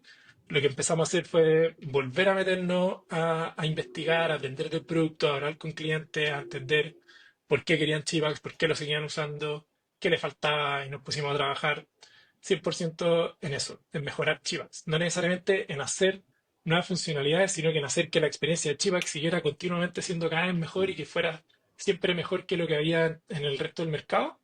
Eso fue lo primero. Y después también a meternos como en desarrollar nuestros propios canales de adquisición, porque durante los 3 años anteriores habíamos sido altamente dependientes de las campañas. Y eso era una estrategia que no era sostenible. Entonces, ahí es donde nos pusimos a experimentar con nuestra capa gratuita, nos pusimos a trabajar en growth loops, nos pusimos a trabajar en todo lo que tenía que ver con cómo lográbamos que nuestro producto trajera más clientes de manera mucho más Mm, intencional. Lo olvidamos por 3 años. Lo supimos al principio, lo mm. olvidamos, nos perdimos y después volvimos. Es como el hijo pródigo Oye, de... y en, ¿hubo una conversación en algún minuto de ¿sabéis que cerremos todo? ¿O qué los hizo decir, ¿sabéis que no? Acá Chipax tiene algo que ofrecerle, que puede competir y se agarraron de esa fuerza. ¿Cómo fue esa decisión? Nunca fue una opción cerrarlo todo. O sea, era una posibilidad, pero no era una opción. Era algo que obviamente podía Mm, ocurrir, pero nunca pensamos que lo íbamos a hacer porque al final del día estábamos tomando todas estas decisiones difíciles porque queríamos mantenernos atendiendo a nuestros clientes y queríamos seguir entregándole trabajo a todas las personas que estaban trabajando en Chivax. Entonces, mm, nunca fue una opción cerrar. Sí teníamos miedo que no sabíamos cómo íbamos a seguir creciendo para poder alcanzar el break-even, mm, que era el siguiente objetivo. mm, Fue como, vale, ahora mm, tenemos que llegar a break-even, pero con todos los layoffs que hicimos, tampoco estábamos llegando a break-even, sino que estábamos más o menos cerca del break-even y íbamos a tener runway, no sé, íbamos a tener caja para operar. Nos dio como 6 meses más de caja o 8 meses más de caja, no me acuerdo, pero seguía siendo poca caja. O sea, seguía en un mm, contexto en el que no íbamos a levantar plata. mm. Y como nos empezamos a enfocar en hacer las cosas que importaban, en hablar con clientes, tomamos Eh, toda esta decisión al final de achicar al equipo, de enfocarnos solamente en las cosas que importaban, en los canales que importaban. Ahí me tocó, por ejemplo, el equipo de marketing eran 5 personas, pasó a ser solo una, Frano, esta persona que conocí escalando cuando estábamos partiendo con Chimax, nos quedamos los dos solos de nuevo. Eh, El equipo de ventas también se achicó, pasaron de ser, no sé, 7 vendedores a ser 3 vendedores. Yo achiqué un 70% de mi equipo. O sea, fue heavy. Se achicó un montón todo, el equipo de soporte, todo. Pasaste de ser un león, un jaguar que iba a cazar a México, a un galgo quiltro en Centro Santiago. Claro. Como mucho más ágil, con mucha menos grasa, como mucho más rápido, pero no con tanta fuerza para atacar, podríamos decir. Mm, mm, mm, Y, mm, y nada, sin tener tan claro cómo lo íbamos a hacer, sabíamos que teníamos que llegar a break-even y la manera de llegar a break-even era bajar el churn, mantener un buen nivel de venta y invertir en los canales que eran realmente rentables para nosotros. Entonces, mm, ahí de una empezamos a cortar cosas, nos empezamos a enfocar en lo que importó, nos pusimos objetivos de estar entrevistando clientes todas las semanas entre todos y compartir esos aprendizajes. Y de a poco lo empezamos a dar vuelta y mucho más rápido de lo que nosotros pensamos pasamos break-even. mm, O sea, nosotros habíamos de hecho dicho, esto fue a finales de noviembre, y dijimos vamos a hacer este layoff, nos queda caja hasta diciembre del próximo año, entonces probablemente en marzo ya vamos a ver si es que está funcionando lo que estamos haciendo. Nunca esperábamos haber pasado break-even, en marzo ya habíamos pasado break-even y ya estábamos como $10.000 arriba. Y ahí es donde como que nos bajó un poco ya la calma, de saber que ya no, que solo dependía de nosotros seguir haciendo un buen producto y seguir creciendo y pudimos mm, como ya mm. estar con la cabeza mucho más enfocada. Sí, Oye, tengo aquí una cuña de tu socio que te voy a compartir. Hola, ¿qué tal? Yo soy Antonio, socio de Pipe. Me encomendaron hacer este video para describirlo un poco. Las cosas que más me gustan y que admiro de él es su capacidad resolutiva y de hacer. Muchas veces nos pasa que estamos llenos de cosas y Pipe es súper bueno para estructurarse, para priorizar y empezar a hacer. Y hacer hasta terminar. A veces uno se queda pegado, cuando hay tantas cosas que hacer se queda pegado y Pipe es súper bueno para echarlas a andar. Otra cosa que es muy bueno también es armando equipo y procesos. Cuando Chipax empezó a crecer y empezamos a crecer más fuerte, Pipe fue súper bueno para armar equipos y armar procesos y estos equipos empezaron a funcionar juntos. Y todos aprendimos de eso. Fue muy bacán de parte de él. Después de todas las cosas que ha logrado Pipe en Chipax, ¿cuál es la que más me enorgullece? En verdad hay miles, pero hay una que es súper importante que significó mucho para mí, que fue cuando hicimos los layoffs. Pipe fue de los que más empujó para recuperarnos. Estábamos todos súper golpeados, tanto los founders como los que se quedaron adentro, y Pipe fue un súper pilar para salir adelante. Y finalmente dice, ¿qué historia mejor refleja quién es Felipe? Que quizás se conecta un poco con esto, pero me acuerdo cuando hicimos un paseo de Founders, nos fuimos a Brasil a ver un concierto, que a mí me encantaba personalmente, y llegamos a Brasil y un día antes del concierto lo cancelaron y yo me frustré demasiado, me quería volver a Santiago, y Pipe onda, se puso los pantalones, armó otro panorama y nada, lo pasamos increíble igual. Así que eso, esa energía, ese tire para arriba es bacán y me encanta él. Así que eso, que les vaya súper bien el podcast. Un abrazo. buena.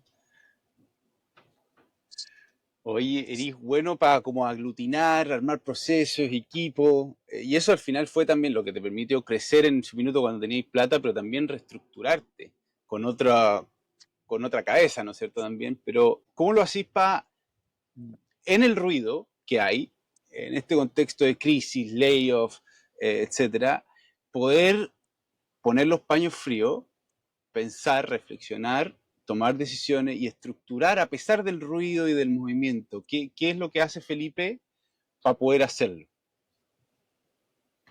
Bueno, ya pues. A mí me encanta trabajar con Tony porque Tony es muy analítico, mega inteligente, mega creativo. Entonces, y hace muy buenas preguntas y muy buenos análisis. Entonces, combinar la energía del hacer, que es la que yo tengo, con la energía de analizar y entender y como ir más allá, es un muy buen mix, porque si no, yo sería un cohete que anda a 200 kilómetros por hora y choca un montón de veces, ¿cachai? Y Tony quizá iría a 20 kilómetros por hora y iría por el camino perfecto, pero se demoraría más en llegar. Entonces creo que como que tenemos ese buen balance. Sobre qué hace que, o qué es lo que hago cuando está todo este ruido, o todos estos problemas, es bien parecido primero a lo que hablamos hace un rato de que yo siento que uno como que elige la historia que quiere contar con los problemas que tiene. Uno elige si es que querés victimizarte y tirarte para abajo y darle vuelta a los problemas, o uno elige si es que quiere ponerse mano a la obra y resolver las cosas. Em, Cuando hay demasiado ruido para poder entender las cosas, lo que yo intento siempre entender es qué es lo más importante, como qué es lo que queremos lograr con lo que estamos haciendo, cómo queremos resolver este problema. Y desde ahí siempre empezar a separar el problema completo, cortarlo en pedacitos, entender cuáles son las partes que tienen los pedacitos, onda, cuáles son todas las partes que tiene cambiar completamente una estrategia, por ejemplo, y cuáles de esas partes son las que mejor me van a ayudar a poder llegar a mi objetivo, a resolver ese problema que yo definí en un principio. Entonces, desde ahí, la idea es enfocarse en pocas cosas, pero resolverlas muy bien, de manera muy consistente, y después como seguir avanzando a lo siguiente. Creo que eso es como mi manera de abordar los problemas en general. Mm, mm. Buenísimo, buenísimo eh, aprendizaje. Oye, Felipe, ahora, ¿cuál es la situación hoy día después de haber salido de este hoyo, de esta crisis? ¿Cuál es la situación de Chipax hoy día y qué se viene para adelante? Buena, muy buena pregunta. Hoy día estamos muy entretenidos como equipo, lo estamos pasando muy bien, estamos con muy buen equipo, con gente que lleva mucho tiempo trabajando en Chivax, que la mayoría pasaron por este layoff, por ejemplo. Eh, Gente muy senior también que sabe muy bien hacer la pega y que también sabe lo importante que es estar conectado con los clientes. Estamos en break-even, eso también nos da una tranquilidad distinta, pero también estamos invirtiendo mucho en el futuro. Hoy día lo que estamos tratando de hacer es, nosotros sabemos cuáles son las maneras en las que nosotros queremos ganar esta batalla o cómo vamos a resolver mejor el problema de ayudar a los emprendedores a ordenar sus finanzas de manera fácil. Y estamos invirtiendo en distintas apuestas, en tres apuestas en específico que están enfocadas como específicamente en resolver este problema, y estamos trabajando de a poco en hacer un muy buen producto, muy bien diseñado, que vaya resolviendo estas cosas, que al mismo tiempo también nos ayude a ganar económicamente o hacer que el negocio sea un negocio mucho más interesante. Y esas cosas son, yo te diría que al final tres cosas. La primera es una capa tecnológica, que nosotros le llamamos tech stack, que es al final hacerte cargo de toda la deuda técnica que uno va acumulando a lo largo del tiempo en la medida que tú estés haciendo un producto de software. Siempre los CTO reclaman que les piden desarrollar demasiado rápido, demasiado rápido, demasiado rápido, y terminan dejando un montón de cosas mal hechas en el camino, y esas cosas mal hechas después te inhabilitan para ser ágil. Entonces, estamos tratando de resolver esa deuda técnica que acumulamos dentro de los años y meternos con muchas mejores tecnologías, muchos mejores procesos y mejorar también aprovechando lo que ya tenemos hecho, porque lo que ya tenemos también es muy bueno. Entonces, primero está esa capa de tech stack, después tenemos una capa en la que nosotros, a la diferencia de la mayoría de nuestros competidores al final creo que se están enfocando en dos tipos de clientes. Sí, en dos tipos de clientes, hay tres tipos de clientes en los que uno se podría estar enfocando en el espacio en el que nosotros estamos, en el espacio de resolver las finanzas para empresas, que es enfocarse en atender al contador, que ese son donde están la mayoría de los software más Mm, antiguos. mm, mm, Después estaría atender a los CFOs o a las empresas grandes, y la otra es atender a los emprendedores. La mayoría de nuestra competencia o yo te diría que todas, se fue a los otros dos, porque atender al CFO es mucho más sexy, porque hay tickets mucho más mm. grandes, empresas mucho más grandes, es más Más fácil de escalar. estabilidad. La contabilidad es un problema que lo están resolviendo hace un montón de tiempo otros incumbentes, y nosotros lo que estamos haciendo es bajar más abajo todavía en la escala del emprendedor y tratar de ayudar a los emprendedores desde que nacen con una herramienta que les permita crecer con sus finanzas sanas. Entonces, Mm, abrimos este producto gratis que está 100% enfocado en la administración de tus cuentas por cobrar y por pagar, de manera muy fácil, saber cuánto he vendido, cuánto me he gastado, qué es lo que tengo que pagar esta semana, qué es lo que debería estar cobrando. que es como el orden básico para hacer que un negocio crezca y mm, subsista en el tiempo y pueda escalar bien. Entonces estamos súper enfocados en eso. Y por otro lado, también entendemos que los emprendedores tienen un millón de sombreros. Entonces, como dueño de negocio, que es al final la persona a la que nosotros le estamos vendiendo, toca hacer finanzas, toca vender, toca el producto, toca todo, básicamente. Entonces, lo que estamos tratando de hacer hoy día es automatizarle la mayor cantidad de trabajo posible, por un lado, o sea, lograr que la persona pueda definirle reglas a Chipax para que Chipax haga el trabajo por él. Entonces, hoy día, por ejemplo, Chipax tiene reglas para poder automatizar la conciliación bancaria, tiene también reglas para poder clasificar mis ventas y mis compras y armar como un plan de cuentas que después me permita ver cuando yo quiera un estado de resultados completo de mi negocio, súper ordenado, sin errores. Que eso es algo que con el Excel o con otro software te toma muchas horas. En Chivax eso toma mm. un minuto, que es al final entrar al estado de resultados y filtrar la política de negocio, por ejemplo. Em, entonces, está esta capa de atender a clientes más abajo en su camino del emprendedor, en darle una mejor solución a los emprendedores que están creciendo más. Y como eso es lo que nos termina de cerrar un poco el camino, esto también obviamente viene con el pago a proveedores, con la cobranza automática, como con otras cosas que tienen que ver con la gestión diaria. Ahí por último, algo que también nos tiene bien entretenido es que nosotros entendimos también que el rol de Chipax, no solo del producto, sino que también de las personas, porque una de nuestras grandes propuestas de valor es que tenemos un servicio del cliente muy bueno, y que viene también de que nosotros tuvimos antes experiencias malas, entonces queremos que la experiencia de Chipax sea bacán y que si yo hablo con alguien de Chipax, esa persona sabe un montón de finanzas, sabe un montón de Chipax y realmente me quiere resolver un problema. Mm, Eh, entonces, como está este rol de apoyo, de acompañamiento al emprendedor que está emprendiendo solo y que de repente no sabe las decisiones que tiene que tomar y necesita a alguien con quien pimponearla un poco, estamos incorporando esa expertise dentro del producto. Entonces, lo que estamos trabajando hoy día también es un panel de todas mis tareas pendientes. Entonces, yo como emprendedor entro a Chipax y veo todo lo que yo tengo que hacer hoy para lograr que mis finanzas estén ordenadas. Hoy día te toca cobrar estas 5 facturas, te toca pagarle a estos 2 proveedores. eh, mm, no sé, como te tocaría, por ejemplo, oye, esto no se cargó bien desde el servicio o te falta subir esta otra cosa, como para que ya al final no se te pase nada, porque el emprendedor está haciendo mm, tantas cosas que es muy fácil que se te pasen cosas. Entonces mm. queremos como poder apoyarlos también en ese camino. Ayudarlos con las red flags de que no se le pasen las cosas. Buenísimo, Claro, buenísimo. sí. Y hoy día los canales de adquisición, ¿cómo son de distintos a hace un par de años atrás? Bueno, esa era otra cosa que te quería comentar de qué es lo que hay nuevo en Chipax. Eh, Bueno, pasamos porque crecíamos a punta solo de referidos, a después tener referidos más SEO, más un poquito de ads, después más muchos ads. Siempre tuvimos referidos, obviamente, pero iba a ir cambiando su peso específico en comparación a la inversión que teníamos. Y hoy en día, si bien, por ejemplo, hacemos anuncios, hacemos muy poco, y te diría que lo más potente que tenemos hoy día como canal es el mismo producto, porque Chipax se está convirtiendo en un canal de comunicación entre clientes y proveedores.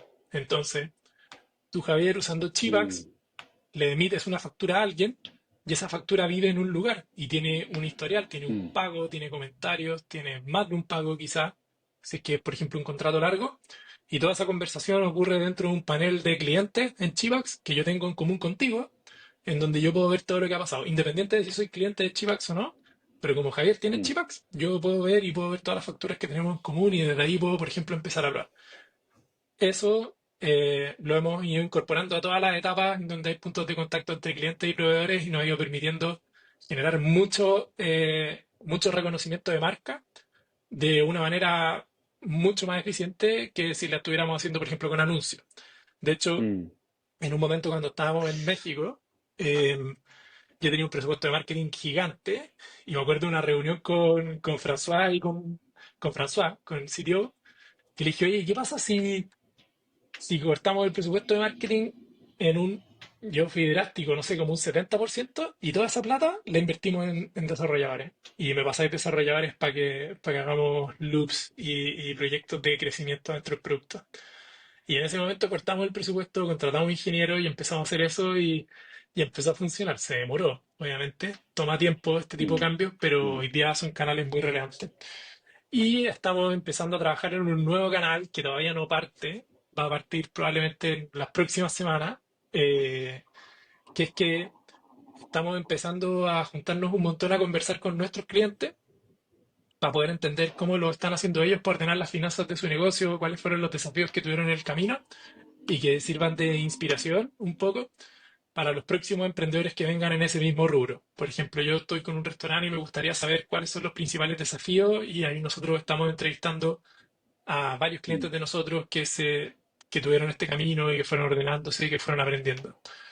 Una suerte mm. de podcast, pero es mucho más enfocado en nuestro rol educacional desde el mundo Claro, financiero y del emprendimiento, que es algo que siempre nos ha caracterizado. está bueno, está bueno. Oye, está bueno también eso que hicieron del embed, como obligar el uso de otros usuarios en tu plataforma para generarte reconocimiento. ¿Eso fue una decisión en su minuto? ¿Fue un experimento? ¿O se sorprendieron de que ese era un canal de crecimiento? Nosotros siempre tuvimos el supuesto de que podía ser un canal de crecimiento, porque hay mucha teoría que habla sobre esto, Mm, y lo que empezamos a hacer fue hacer experimentos. Entonces empezamos a probar, incorporar esto del canal de comunicación en la cobranza, por ejemplo, mm, en el pago a mm, proveedores, y empezamos como a hacer como pequeños experimentos para poder ver si la gente lo adoptaba, si entraba, si la gente que mm, entraba eh, después se convertía en cliente de nosotros. Y una vez que nos dimos cuenta de que había atracción detrás de eso, nos dimos cuenta, si bien había atracción de parte de la gente que nos estaba reconociendo por esto, no necesariamente había tanta retención en el uso de estas herramientas en nuestros clientes. Y ahí es donde nos pusimos a trabajar mucho más en hacer que el producto sea mucho mejor, que la experiencia de cobrar sea mucho mejor, que la experiencia de pagar sea mucho mejor. Y eso aumenta el uso, y al aumentar el uso, aumenta la mm. difusión de la marca y eso va amplificando el efecto. Está bueno, está bueno, notable. Qué lindo, lindo viaje con Chipax, Felipe, ¿ah? Harto aprendizaje. Eh, Oye, para ir cerrando, no quitarte más tiempo, Felipe, ¿alguna sugerencia a emprendedores que vienen un par de pasos más atrás, más filosóficas, más que técnicas, como habiendo pasado por esta guerra de que se achicó el venture capital, de que el crecimiento, la forma de crecer de las empresas cambió, de la estrategia de sostener una empresa también cambió? Eh, ¿Qué está en tu entraña que no tienen otros emprendedores y que se lo podéis compartir a otros? Buena pregunta.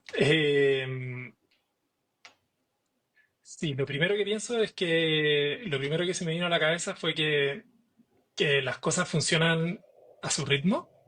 Entonces hay que darle ritmo y hay que darle tiempo y hay que tener paciencia. El que tiene paciencia, el que tiene tiempo siempre gana. Y a ese tiempo hay que sumarle consistencia o constancia. Entonces hay que darle y darle hasta que las cosas funcionen, pero eventualmente funcionan. Hay muy pocas historias. Las historias de éxito muy rara vez son golpes de suerte, son siempre producto de mucho trabajo, mucha consistencia, mucho tiempo. Y dentro de ese trabajo también hay inteligencia, porque no es solamente empujar, sino que también escuchar tu entorno, ver lo que está pasando, entender cómo me puedo adaptar, cómo tengo que hacer las cosas mejores. Y para eso es clave estar todo el rato hablando con los clientes. También es clave no distraerse con métricas que simplemente te desconcentran, como no sé, hay muchas veces nos enfocamos en como métrica de éxito cuántos trabajadores tiene tu empresa en el mundo startup. Eso no pasa tanto en el mundo del emprendimiento, obviamente, o el de los emprendedores. Y al final eso es una métrica que es completamente negativa porque tener más gente te hace simplemente más lento, te hace desenfocarte más todavía. Entonces, como saber cuáles son tus métricas, ser constante, no hacer un millón de cosas a la vez también, sino que todo lo que uno hace tiene que hacerlo muy consciente y muy bien y muy alineado con lo que hace tu negocio. Sí, muchas veces te vienen a preguntar o me vienen a preguntar prácticamente cuál es la receta para poder crecer y tener X cantidad de clientes. Y la verdad es que no existe receta y por eso es difícil y por eso es entretenido, sino que cada uno tiene como que ir entendiendo cuáles son las cosas que le hacen sentido a tu negocio, cuáles son las cosas que te hacen sentido a ti y realmente dándote el tiempo de probarlas y explorarlas Mm, antes de desecharlas o antes de hacer otra cosa. mm. Buenísimo. Y para cerrar, Felipe, ¿cómo hacís para cuidar tu cabeza, tu cuerpo, más allá del emprendimiento? ¿Cómo es tu rutina? ¿Qué hacís cuando necesitáis sacar la cabeza bajo el agua? Bueno, eh, yo tengo una rutina un poco distinta porque como trabajo desde Portugal, al final trabajo con un horario, o sea, a las 12 de la tarde del día empiezo a trabajar recién, porque son recién las 9 de la mañana en Chile. Mi rutina diaria, muy consistente como soy, se trata de levantarme temprano, tomarme un café, compartir un rato con mi señora, después de eso hacer deporte. Normalmente eso es surf, mi primera prioridad. Si no hay surf, puede ser bucear, y si no hay buceo, hacer deporte aquí dentro de la casa o ir a subir un cerro. Después de eso desayuno y a trabajar. Y ahí trabajo nomás con todo y tener buena capacidad para poder desconectarse al final del día. Creo que eso también es re importante Mm, como ser capaz de poder apagar la cabeza y ser capaz mm. de respetar los tiempos que son para trabajar y los tiempos que son para estar en otra y para distraerse. ¿Algún hack que te sirva ahí para poder cambiar de switch, o no? Yo creo que soy naturalmente muy bueno para cambiar de switch. Ah, O también puede ser que me ha ayudado un montón en esto de que me trato de meter un montón en las cosas que hago, entonces como que cuando salgo de algo, salgo de mi pega, tengo algo emocionante o algo que tengo ganas de hacer después. Eso puede ya. ser ir a hacer deporte o puede ser ir, no sé, me gusta un montón cocinar, puede ser cocinar o ir a hacer carpintería que también me gusta un montón. Entonces como que es como tener hobbies, tener muchos hobbies distintos Mm, mm, y como mantenerte siempre como curioso y con ganas de pasarlo bien y estar aprendiendo. Como que eso hace que te puedas desconectar más fácil. Porque si no tenéis nada que hacer, mm, vaya a rebotar de tu computadora a tu celular mm, y tu mm, celular igual es aburrido, entonces vaya, probablemente el celular también va a ser una herramienta de trabajo, entonces tampoco significa que vaya a dejar de mm, trabajar. mm. Buenísimo, Felipe. Gracias por tu tiempo, por contar tu historia.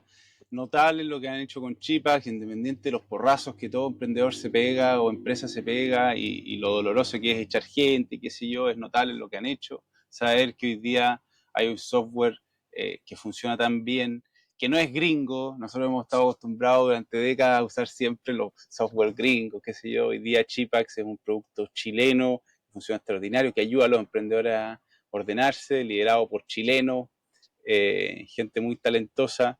Así que Felipe, estoy seguro que tu historia va a ayudarle a muchos a ahorrarse problemas, a aprender, a inspirarse. Así que muchas gracias por este tiempo.